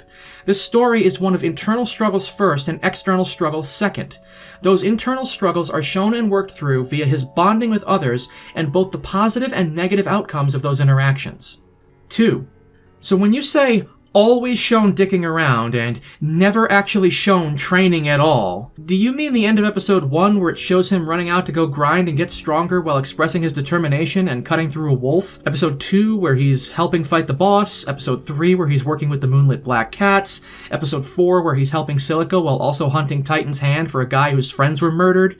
Episodes 5 and 6 where he's working to solve a mystery with Asuna? Episode 7 where he fights a dragon for the item to forge a new sword? Episode 8, where it literally opens with him fighting a lizard man inside a dungeon that could have been part of a group for all we know, and then goes back with Asuna. Episode 9, where he fights a boss mostly by himself. Episode 10, where he duels Heathcliff and then kills Kuradil. Episode 11, where him and Asuna rescue Yui from wandering out in the woods and commit to helping her while deepening their own bond in the process, and then save a group of orphans and their caretaker from a shakedown. Episode 12, where him and Asuna go to rescue a member of the army from a dungeon and are overpowered by a secret boss. Episode 13, where they fight the Skull Reaper, or Episode 14, where they defeat the Skull Reaper and within minutes he has a rematch with Heathcliff and beats the game. Literally every episode shows or revolves around him doing something important, so to say he's always dicking around and is never shown training is just disingenuous. And showing a clip of him drinking tea when you say this serves to further implant the idea in people's heads by representing him as being relaxed and not fighting, making it seem like you're actually making a point when you're not. They're thinking of that clip while listening to you, so what comes to mind but the other times he's relaxed? And what doesn't come to mind? Anything else? 3. One good reason? His intelligence. It gives him such a quick mental reaction time that when combined with his knowledge of games and computers, his ability to think, and the kendo training he had as a kid, he's able to learn quickly and perform exceptionally well in just about anything he puts his mind to. It doesn't mean he'll always succeed. Sometimes he's outclassed in strength or outmaneuvered, but he doesn't give up because of the second reason he's so strong. Willpower. A large part of Kirito's strength comes from his sheer determination to succeed and to do right by the people who love him and support him, because he loves and supports them. He values them not just as friends, but as a family, because they brought out the best in him and healed him when he was at his lowest point, just as he did for them. They're the ones who turned his life around, gave him hope, and showed him how to open up and truly connect to someone else. And it's because of that, along with the promise he made after Sachi's death, that he feels he owes it to them to do everything in his power to keep them safe, even if it costs him everything. 4. Those players were a much lower level than he was, and his battle healing skill was able to regenerate more HP than they could deal. He even pointed out that it was just a numbers thing and that level gaps in MMOs could be unfair like that. It wasn't that he was just inherently better than them in any way like an actual overpowered character. He just had them beat in the numbers game and the rules of the game went in his favor. 5. We don't know how long it took for him to beat Bad Santa or how hard he had to fight. All we know is he went in determined to win or die trying, and by the time he came out, Klein and his guild had managed to fight off the Holy Dragon Alliance. 6. Not to be pedantic since I'm sure you're exaggerating, but you're talking to a guy who counted every frame of fan service in this show, so being excessively precise and scientific about my corrections is kind of my thing. His duel with Kuradil was actually on the order of 30 seconds from the moment the countdown ends, a bit longer depending on where you decide to stop the clock. I went with right after it cuts away from his sword breaking. Even if you factored out cinematic timing and sped up their charge and swings by 4 times the normal playback speed, it would only be like 20 seconds. But I know the point is that he beat him quickly, not exactly how quickly he beat him. He cut his sword in half, what do you expect? He's 10 levels above him and has a stronger weapon, and went for his weapon because he knew it would be a quick and effective way to put him in his place. Again, what do you expect? 7. Kaiba being the programmer of the game doesn't mean he's the best player. He's got one of the strongest avatars and has the power of the system on his side, and he's certainly no slouch in terms of skill, but Kirito forced him to invoke the system using his superior speed and relentless technique. He kept the pressure on and turned it up as much as he could until he got an opening and took it in what was a pretty even duel. It's not like he was dominating him or anything. He's not overpowered. He's strong, but the most impressive thing he does as a feat of strength is take down the Gleam Eyes mostly on his own. Even then, had it not taken damage prior to him engaging it, he would have died. Every other encounter with bosses and other powerful enemies shows him as being outclassed and needing help, particularly with the Fatal Scythe and Skull Reaper, the former of which did tremendous damage and sent him and Asuna flying in one hit, and the latter of which wiped out a good chunk of the large, high-level raid party and that he needed to coordinate with Asuna, Klein, Aegil, and Heathcliff to get through. The times he beats powerful human opponents come down to him outthinking them or putting them off guard with his recklessness and unconventional tactics. He uses his brain in conjunction with his strength and doesn't just stomp them with raw power. The only partial exception to that is Eugene, since at that point in time, Kirito was working with his stats from 2 years inside SAO full-time versus a player of a normal game that had only been out for a year. Even though Eugene was strong by ALO standards, that wouldn't measure up to endgame SAO, but he still used an unconventional tactic to beat him rather than just being stronger. The argument that he's strong because he's a beta tester is bullshit. If that's true, why aren't any of the other beta testers as strong as him? Hell, Kirito himself said that the other beta testers were noobs. Other than this, there's no real reason except for him being the protagonist that he's this strong. It is a bad argument because being a beta tester was only the tip of the iceberg and got him started. Positing that as the sole reason is just wrong, and I'm not going to repeat myself, I've already gone over the actual reasons why he's strong. But did you seriously take him saying the other beta testers were noobs literally when he was posturing in front of everyone to take the heat off of them? What is it with you in context? I mean honestly, holy shit, are the things you misinterpret or flat out don't pick up on obvious? He was playing up the negative perception they had and making it his cross to bear because he didn't want the other beta testers to be ostracized and made out to be evil. This is something you even acknowledged in your overview of the second episode, but now you're conveniently forgetting it. The same goes for Asuna, as I already mentioned, except she's even worse because she's never shown at any time dedicating time to fighting. She's maxed out her cooking skill and is popular for being popular? I'm obviously not going to repeat myself here either, since I already trashed 2/3 of this verbal diarrhea, but that first bit is new and as hilariously ignorant and blatantly untrue as the rest. So you mean to tell me that episode 2, when she's part of the raid on Ilfang, episode 5, when her cold, ruthlessly efficient strategy to deal with the boss and her outlook toward clearing the game caused her to butt heads with Kirito, episode 8, when she's fighting in the dungeon with Kirito, episode 9, when she jumps in to fight the boss before anyone else does, episode 10, when she saves Kirito from Kurodil, episode 11, when she curb stomps the soldiers who are harassing the kids, episode 12, when her and Kirito attempt to fight the Fatal Scythe, episode 13, when she's the one to kill the King of Lakes, and episodes 13 and 14, when she's fighting the Skull Reaper with the others, which make up 8 episodes she appears in out of 11, which is 72.7% of them, is her never at any time being shown dedicating time to fighting. Dude, would it kill you to at least watch the fucking show before you go talking shit? There is no way anybody who actually paid attention could get all of these obvious things wrong. You're either so dense it's concerning, or you're just being dishonest because you either don't know how to critique something on its own merits and are forgetting your own fallibility, or you're actively being disingenuous because you just don't like the show, don't know how to prove it's bad, and want to feel validated by giving the appearance of making a valid argument, again, forgetting your own fallibility. It gets you nowhere except looking smart in the eyes of the equally ignorant, and looking monumentally stupid in the eyes of those of us who actually give a damn about what's true. Everything I've said up until this point brings me to the final nail in the coffin for SAO, that being the characters' actions, and some more plot holes.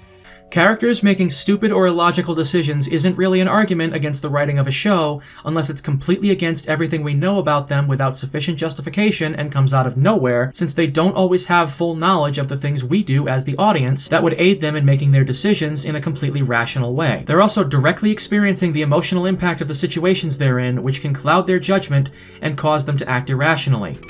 But sure, go ahead. Stupid character actions strike as early as the second episode when Kibao says that the beta testers are evil. This is so stupid it hurts. Beta testers in games make sure that Sword Art Online is not Sword Art over the road racing. They test for bugs and report them so that they can be fixed. They're the only reason the game is as stable as it is. But let's hate them anyways for reasons that don't even make sense. What does the function of beta testers in making games have to do with his hating them and how it's him being stupid? He believes that they've been withholding information and taking advantage of knowledge that only they have because they had prior access to the game and the opportunity to safely learn the ropes.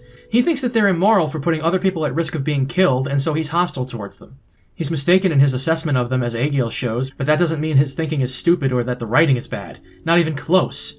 From his factually incorrect perspective, what he believes adds up, and it is perfectly okay to have a character who thinks something like that. And what Kirito does for the beta testers at the end of episode 2 is also stupid, because instead of trying to reason with all these people, he just takes the blame himself, which doesn't even work in the grand scheme of things. At this point in the story, he doesn't believe he's capable of bringing people together like Diavel, who was an embodiment of what he idealized, what he wished he could be.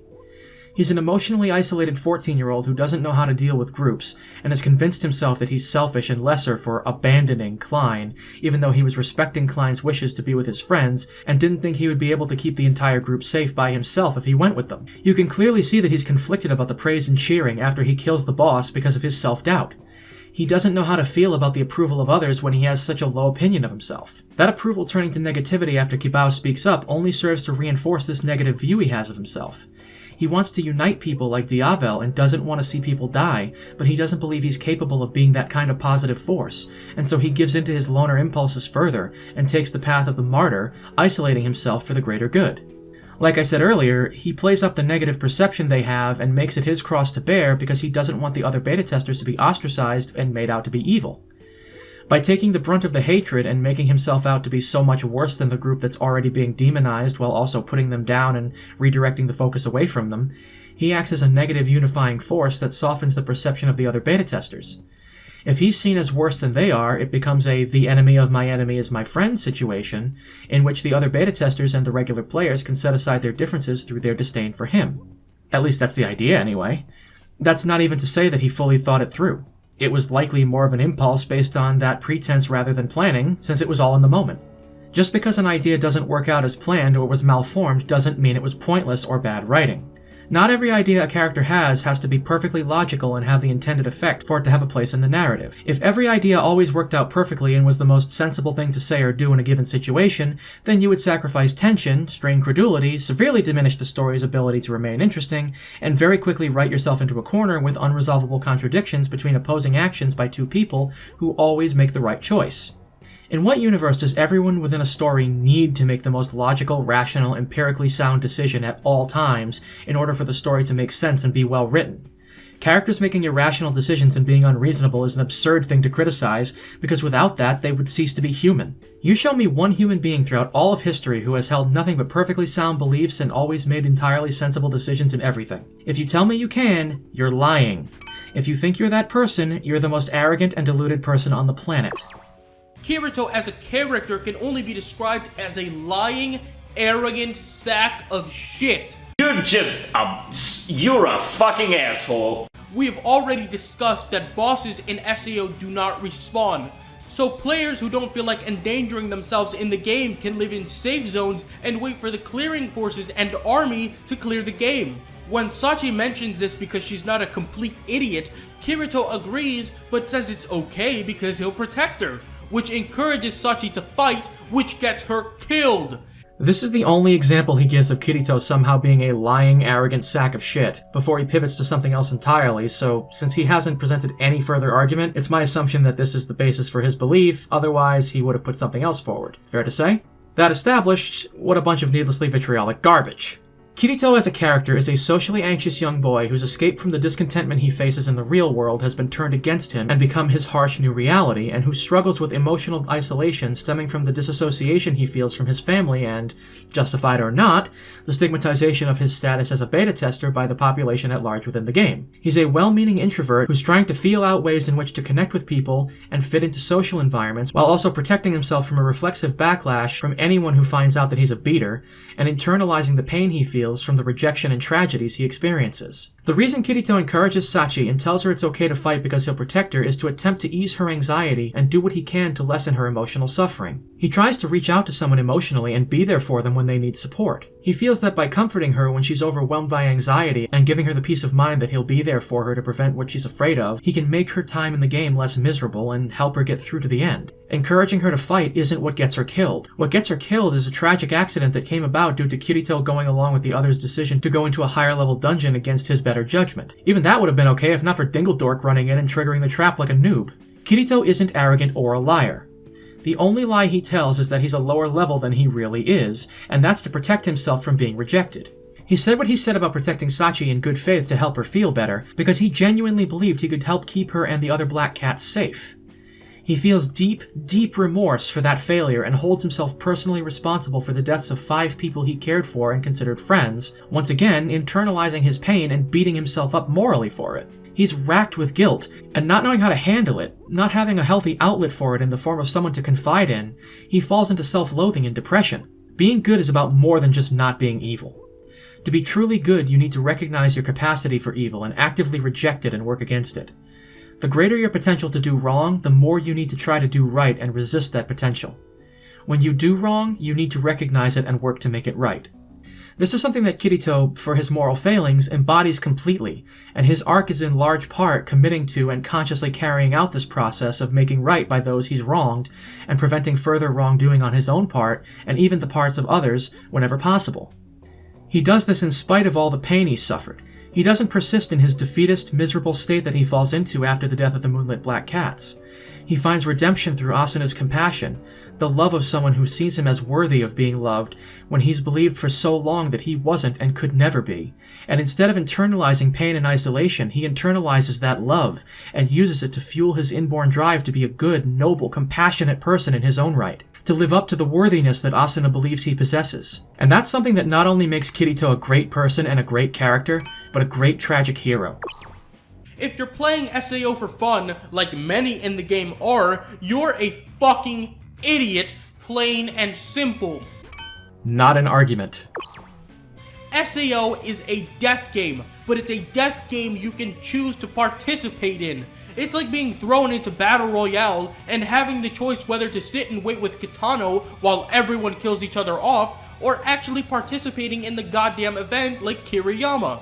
Keep in mind, Kiriyama is insane and the only person who willingly signed up for Battle Royale. Meanwhile, everyone else who willingly participates in SAO is happy and smiling with rarely ever a care in the world. It's not like that at all. Just because SAO and Battle Royale are both death games doesn't mean they're comparable. You're focusing on the fact that people die to the exclusion of everything else to make that comparison, and it doesn't work. Participating willingly in Battle Royale where the goal is killing other people would require you to be sociopathic, but in SAO, that's only applicable to the people in Laughing Coffin and other PKers, not the players on the front lines who are trying to clear the game so they and everyone else can get back to their families and lives. Battle Royale, if it were a video game, would be a PvP-focused murder game, whereas Sword Art Online is a PvE-focused survival game. The fact that you die in both isn't enough to compare them. The criteria for success in each game and the impact of how they go about meeting that criteria on the morality of the players who participate makes a world of difference. The players in SAO signed up to play a fantasy MMO without any inkling that there was anything wrong with it going in. It was presented as a completely normal video game that was taking advantage of the new full dive VR system, and so they made the choice to play, only to have the rug pulled out from under them and be presented with a different choice. They're no longer free to choose whether they play the game or not, but they're free to choose how they go about their time in the game. If the only way out of the game is to clear it, then people need to work to clear it. If nobody chooses to work toward clearing it out of self-preservation, then they run the risk of being stuck permanently, because they have no guarantee that anything can be done from the outside. They're presented with what they believe to be a guaranteed way out, and so they, in understanding that doing nothing could lead to them never getting out, choose to take matters into their own hands, to have agency, and work toward clearing the game.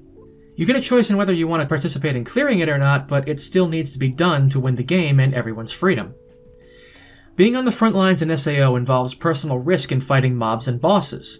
It's not about killing other people, they're actively trying to protect people and save everyone from the game. Being part of the assault team voluntarily isn't immoral since it doesn't violate the non-aggression principle or anyone's individual rights.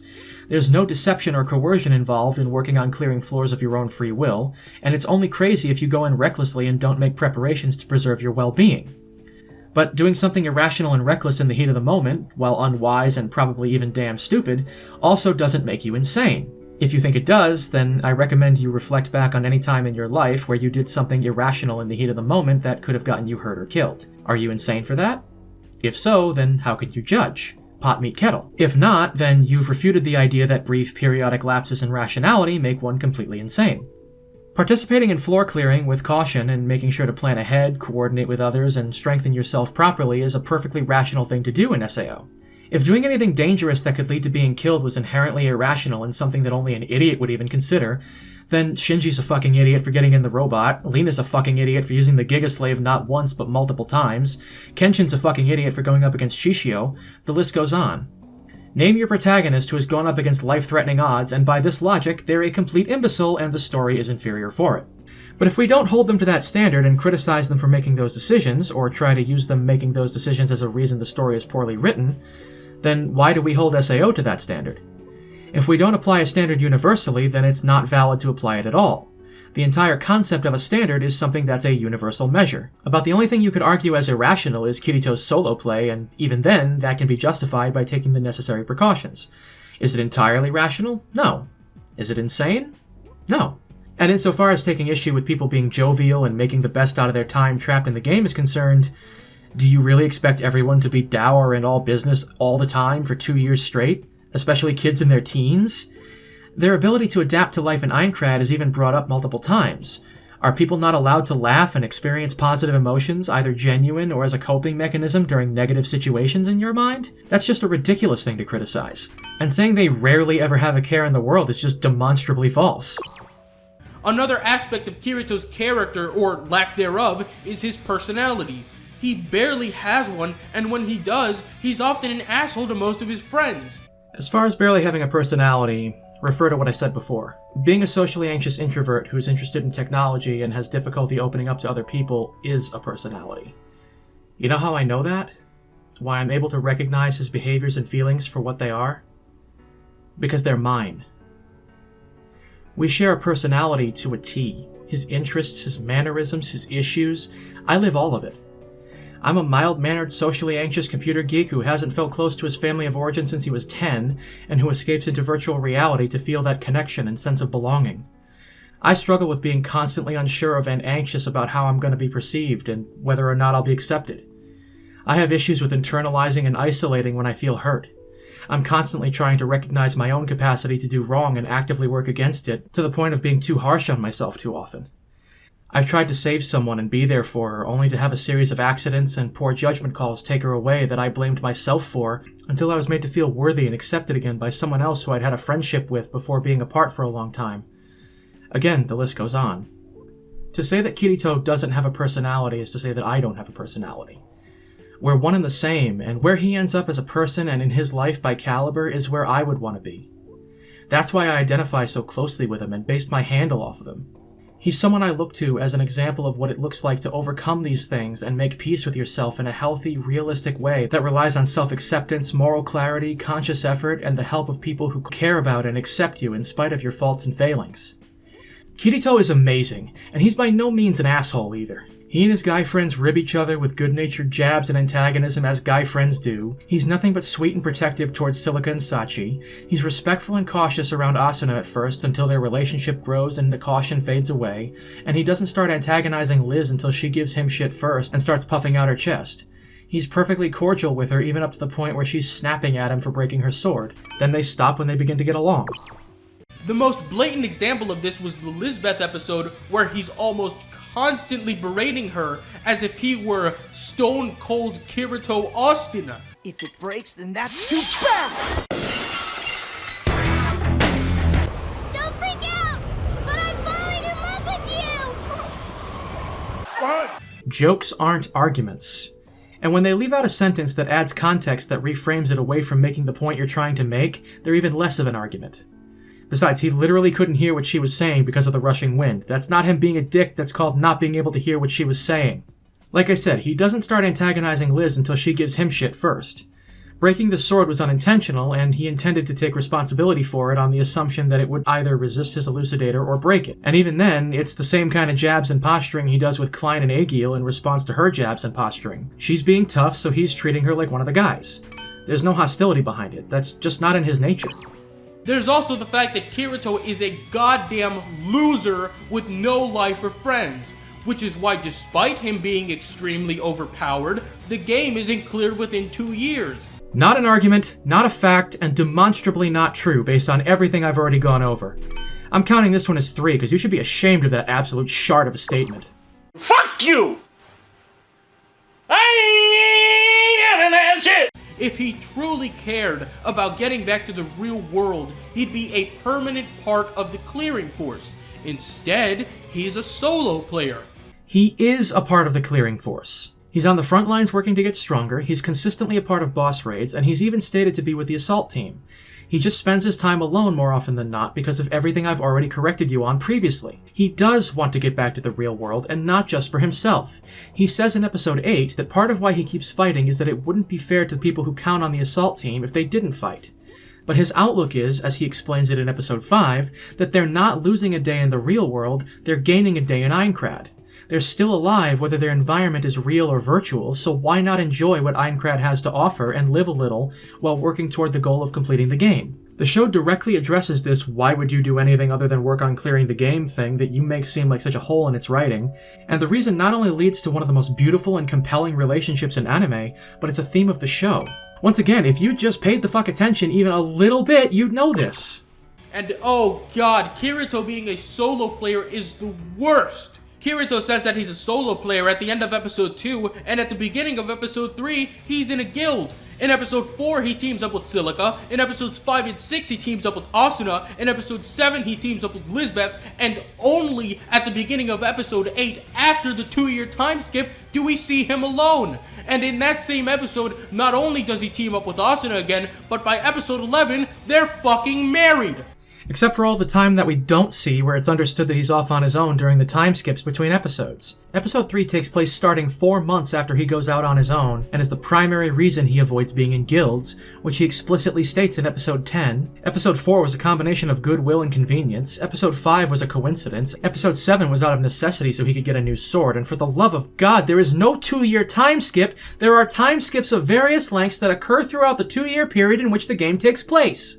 As far as him teaming up with Asuna again and the two of them getting married, it starts out when she agrees to cook the Ragu rabbit, then she strong-arms him into teaming up with her because she's in love with him at this point and wants to break him out of that loner habit by being around him more, and from there, the events that transpire between the fight with the Gleam Eyes, the duel with Heathcliff, and Kurodil almost killing Kirito cause his and Asuna's feelings for each other to reach a fever pitch and they become a couple.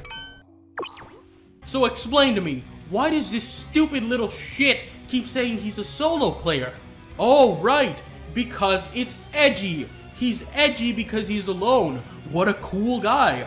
Some of the players even refer to him as the solo player, as if he were the only one doing the solo act. And you know what? He very well may be, because being a solo player in a goddamn MMORPG death game is a stupid idea. Everyone else in the fucking game is either in a guild or not fighting at all. But Kirito has to be the dark and edgy solo player. I think you're putting too much emphasis on the word "the" and how they refer to him in that way, and you're absolutely oversimplifying for the sake of being pithy, but sure, I'll grant that maybe he is the only one. And as we've established, no, it's not exactly a wise choice. So what? You could argue that he has a tendency to be a little edgy when he's full of angst over the tragic things he's been a part of, but there are far more instances of him being jovial and laid back than brooding over his pain, especially later on, so dark goes away pretty quickly, and that's certainly not why he says he's a solo player. Again, so what? It's not about being cool. He says it because he avoids people as much as possible as a result of all the things I talked about earlier. After episode 9, he doesn't say it anymore because it's no longer true. None of this is a knock against the show's writing. At worst, it's a choice that doesn't click with your personal preferences and you just don't understand his character, plain and simple. That's your problem, not the show's. Personal preferences are not an argument. Another thing about Kirito is that he's clearly a bitch. After losing to Heathcliff, the first thing that comes to his mind is, "Oh, he cheated. He's a cheater." Just because Heathcliff reacted very fast to an attack. Kirito says himself that there are thousands of sword skills, one of which could have hypothetically helped Heathcliff in a situation like this. But Kirito is beaten, and he's the mighty god of SAO, so if he lost, whoever beat him must clearly be cheating. Why are you completely incapable of making a point without distorting things into some delusional alternate reality version of themselves that exudes an ungodly amount of your own ignorance-fueled salt? Which anus did you pull this nonsense out of? That's not even in the same hemisphere as Kirito's actual reaction to Heathcliff beating him. The block happens within a split second as his sword is on its way down and about to make contact, and Heathcliff's shield isn't in a position where it would be able to cover that distance in that amount of time, much less when you consider the time it would take to trigger a sword skill. They're not instantaneous. Heathcliff's shield moving into just the right position to block Kirito's sword was instantaneous. We're seeing it through cinematic timing so that we can actually perceive it and so that it can add to the drama of the moment. After that happens, Kirito takes the L without making a stink or accusing him of cheating, and it doesn't come up again until after the Skull Reaper fight when he puts the pieces together. And even then, all he says is that it was suspicious and tipped him off that something was weird. He didn't say he cheated. Kayaba is the one to say, "Yup, your suspicion was on point. I cheated and should have known you'd catch me." Kirito also at no point so much as indicates that he has such a high opinion of his own skill that he would ever think of himself as unbeatable. There are people and monsters he knows he's better than, but he knows he has limits, and he acknowledges Heathcliff as being the strongest player in the game and a worthy opponent that he can't underestimate. All he says before their duel is that he doesn't plan on losing easily. He knows he'll probably lose going into the fight.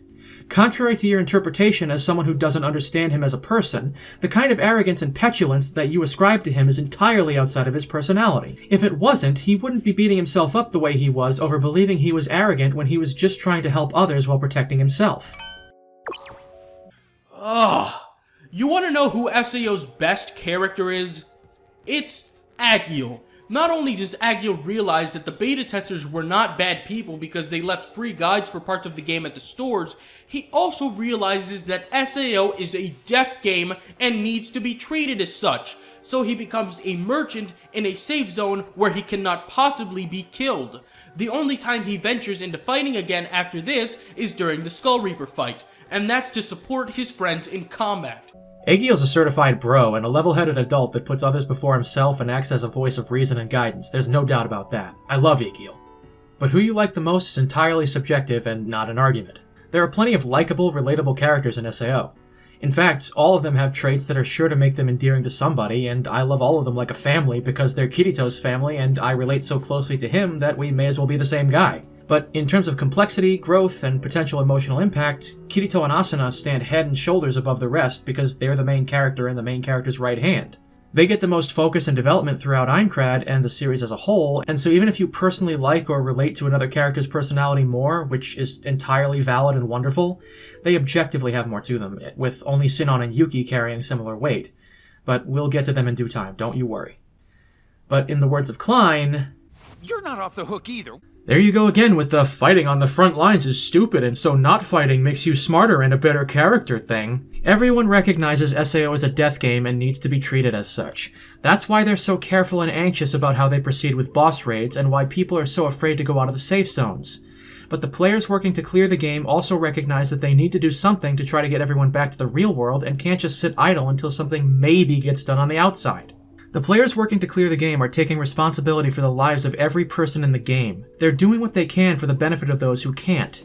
That doesn't make them foolish or lesser characters, it makes them brave and noble and better, more compelling characters.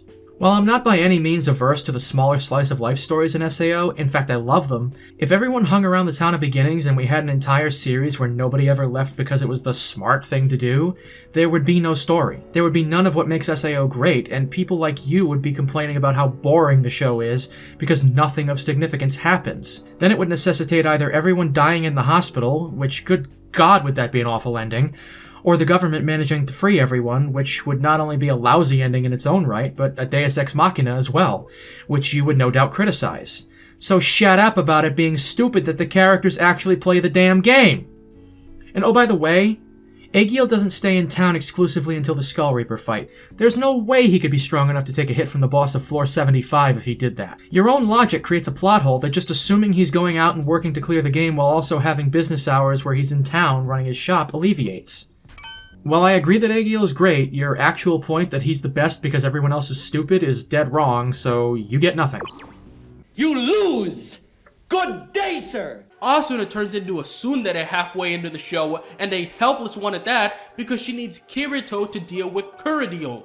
Asuna is technically a tsundere because she goes from being harsh and distant to warm and loving, but that's her character arc, not just some trope for the sake of having a tsundere character, and once she makes that transition, she no longer expresses traits that would make her a tsundere. She's also far from helpless, considering she stands up to Kurodil both before and after Kirito beats him in episode 8. She's the first to jump in to fight the Gleam Eyes in episode 9. She saves Kirito before immediately bullying Kurodil into submission, even going in for the kill before hesitating. She takes the initiative in fending off the army's tax collectors years while Kirito stays back with the kids in episode 11. She squares up against the Fatal Scythe with Kirito in episode 12 after he tells her to run. She's the one who jumps in to one-shot the King of Lakes in episode 13, and later in that episode she chastises Kirito for suggesting that she should stay back where it's safe.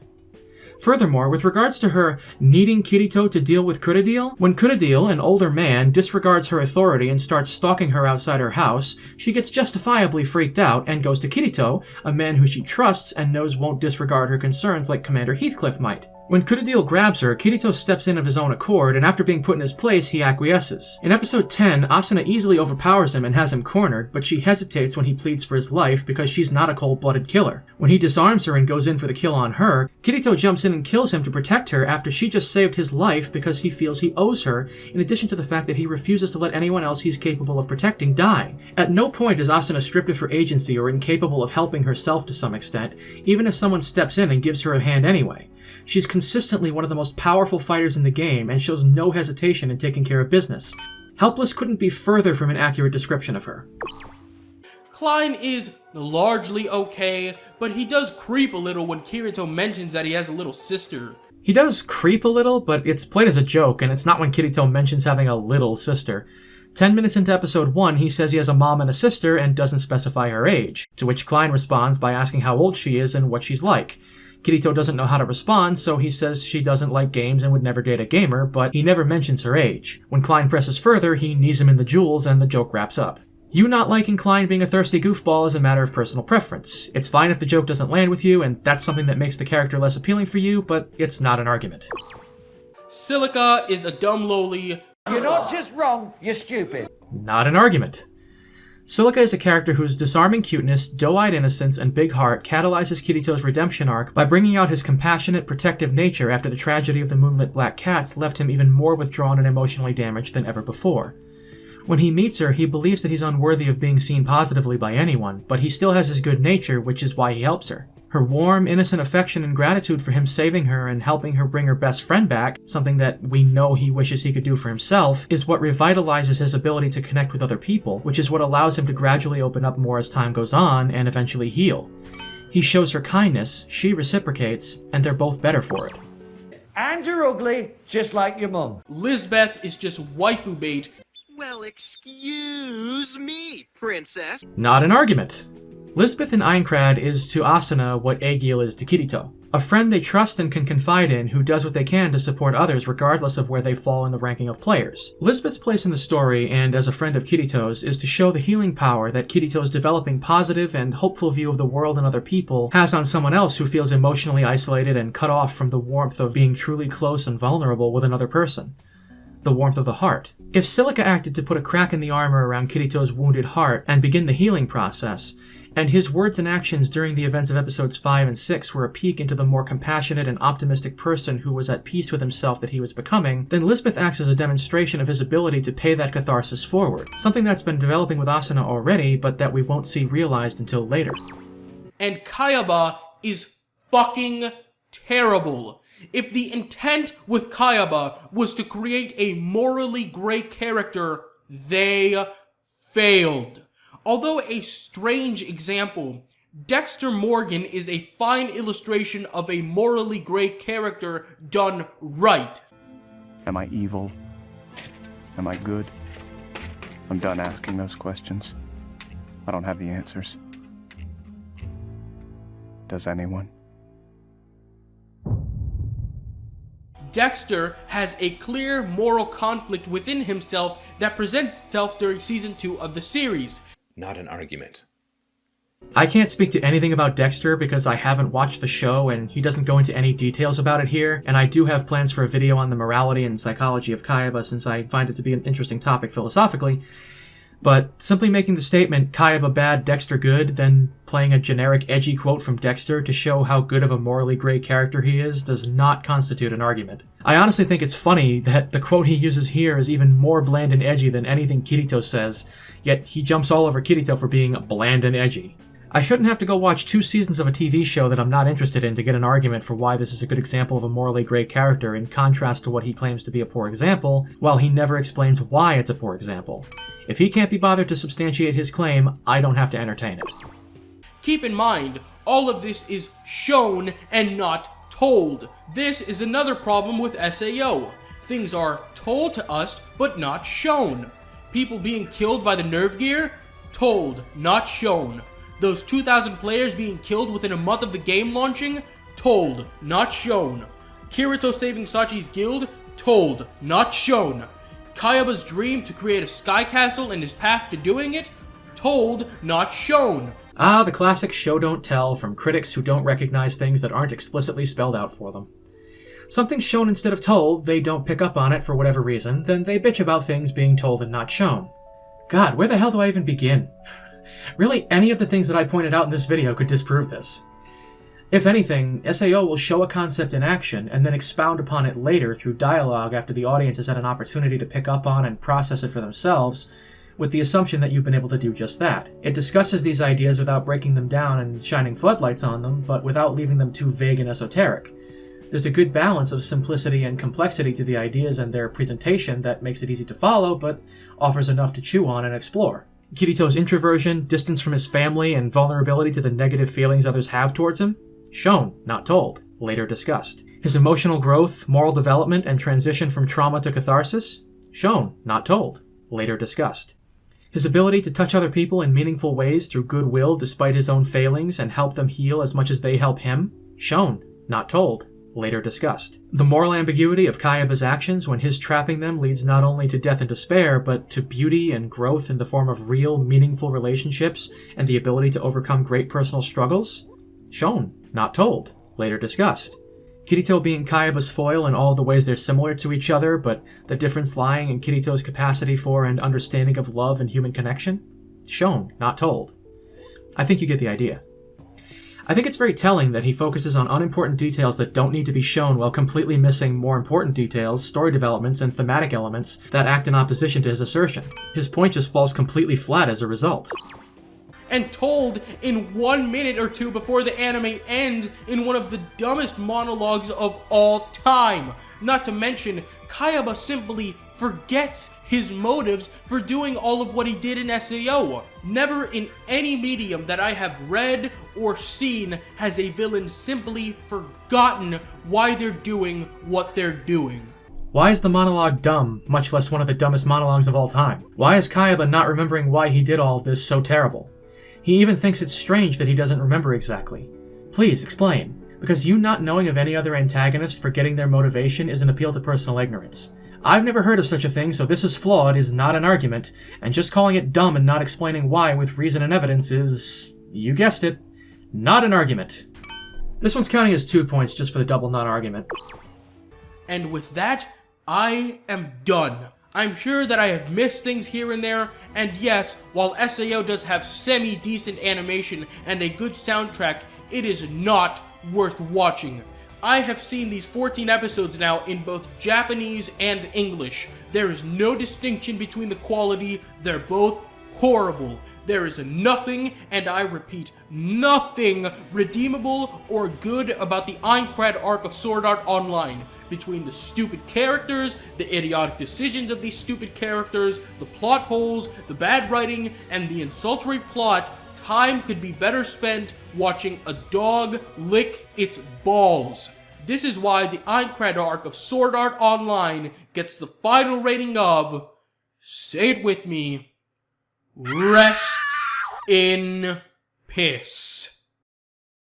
More personal preferences and broad, unsupported statements being positioned as arguments. The animation and voice acting are both objectively high quality. I challenge you to demonstrate otherwise. Please, make an argument for why they're only semi-decent or horrible. Let's see some actual reason and evidence.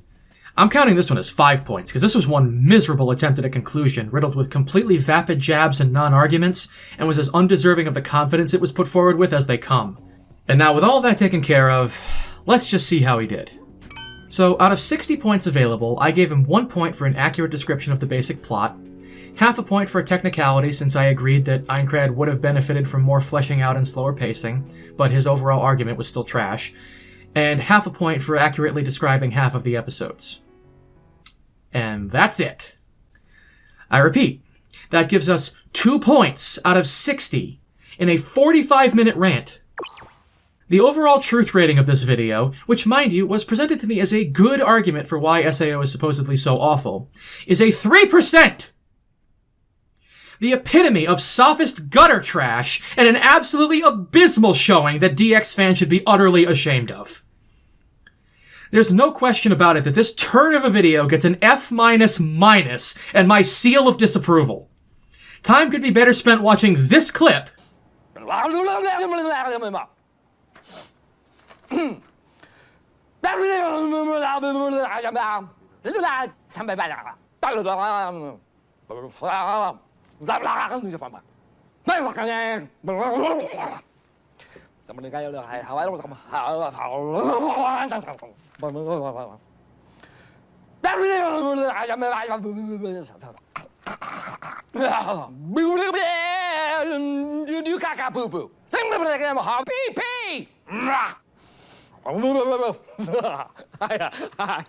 on repeat for 45 minutes.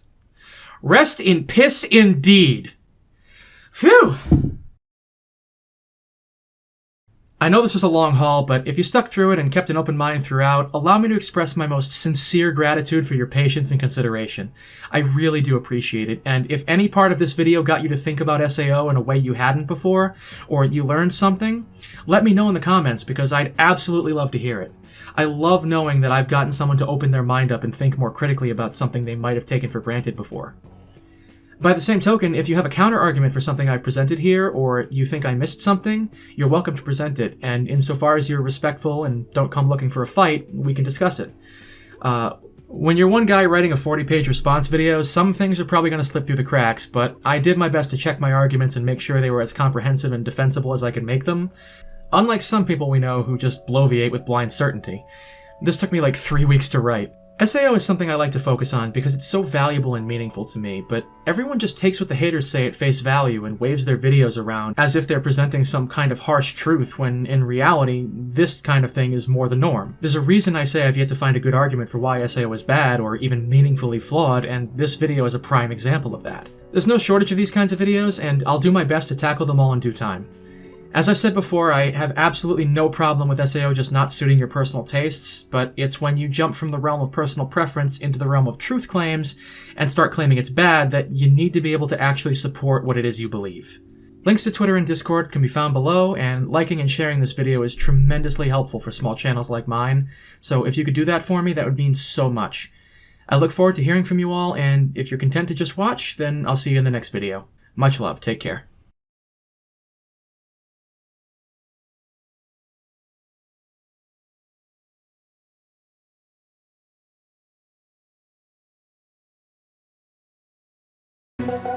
Gone are the flames, gone are the tears and pain that burned me, that hurt me. Some days I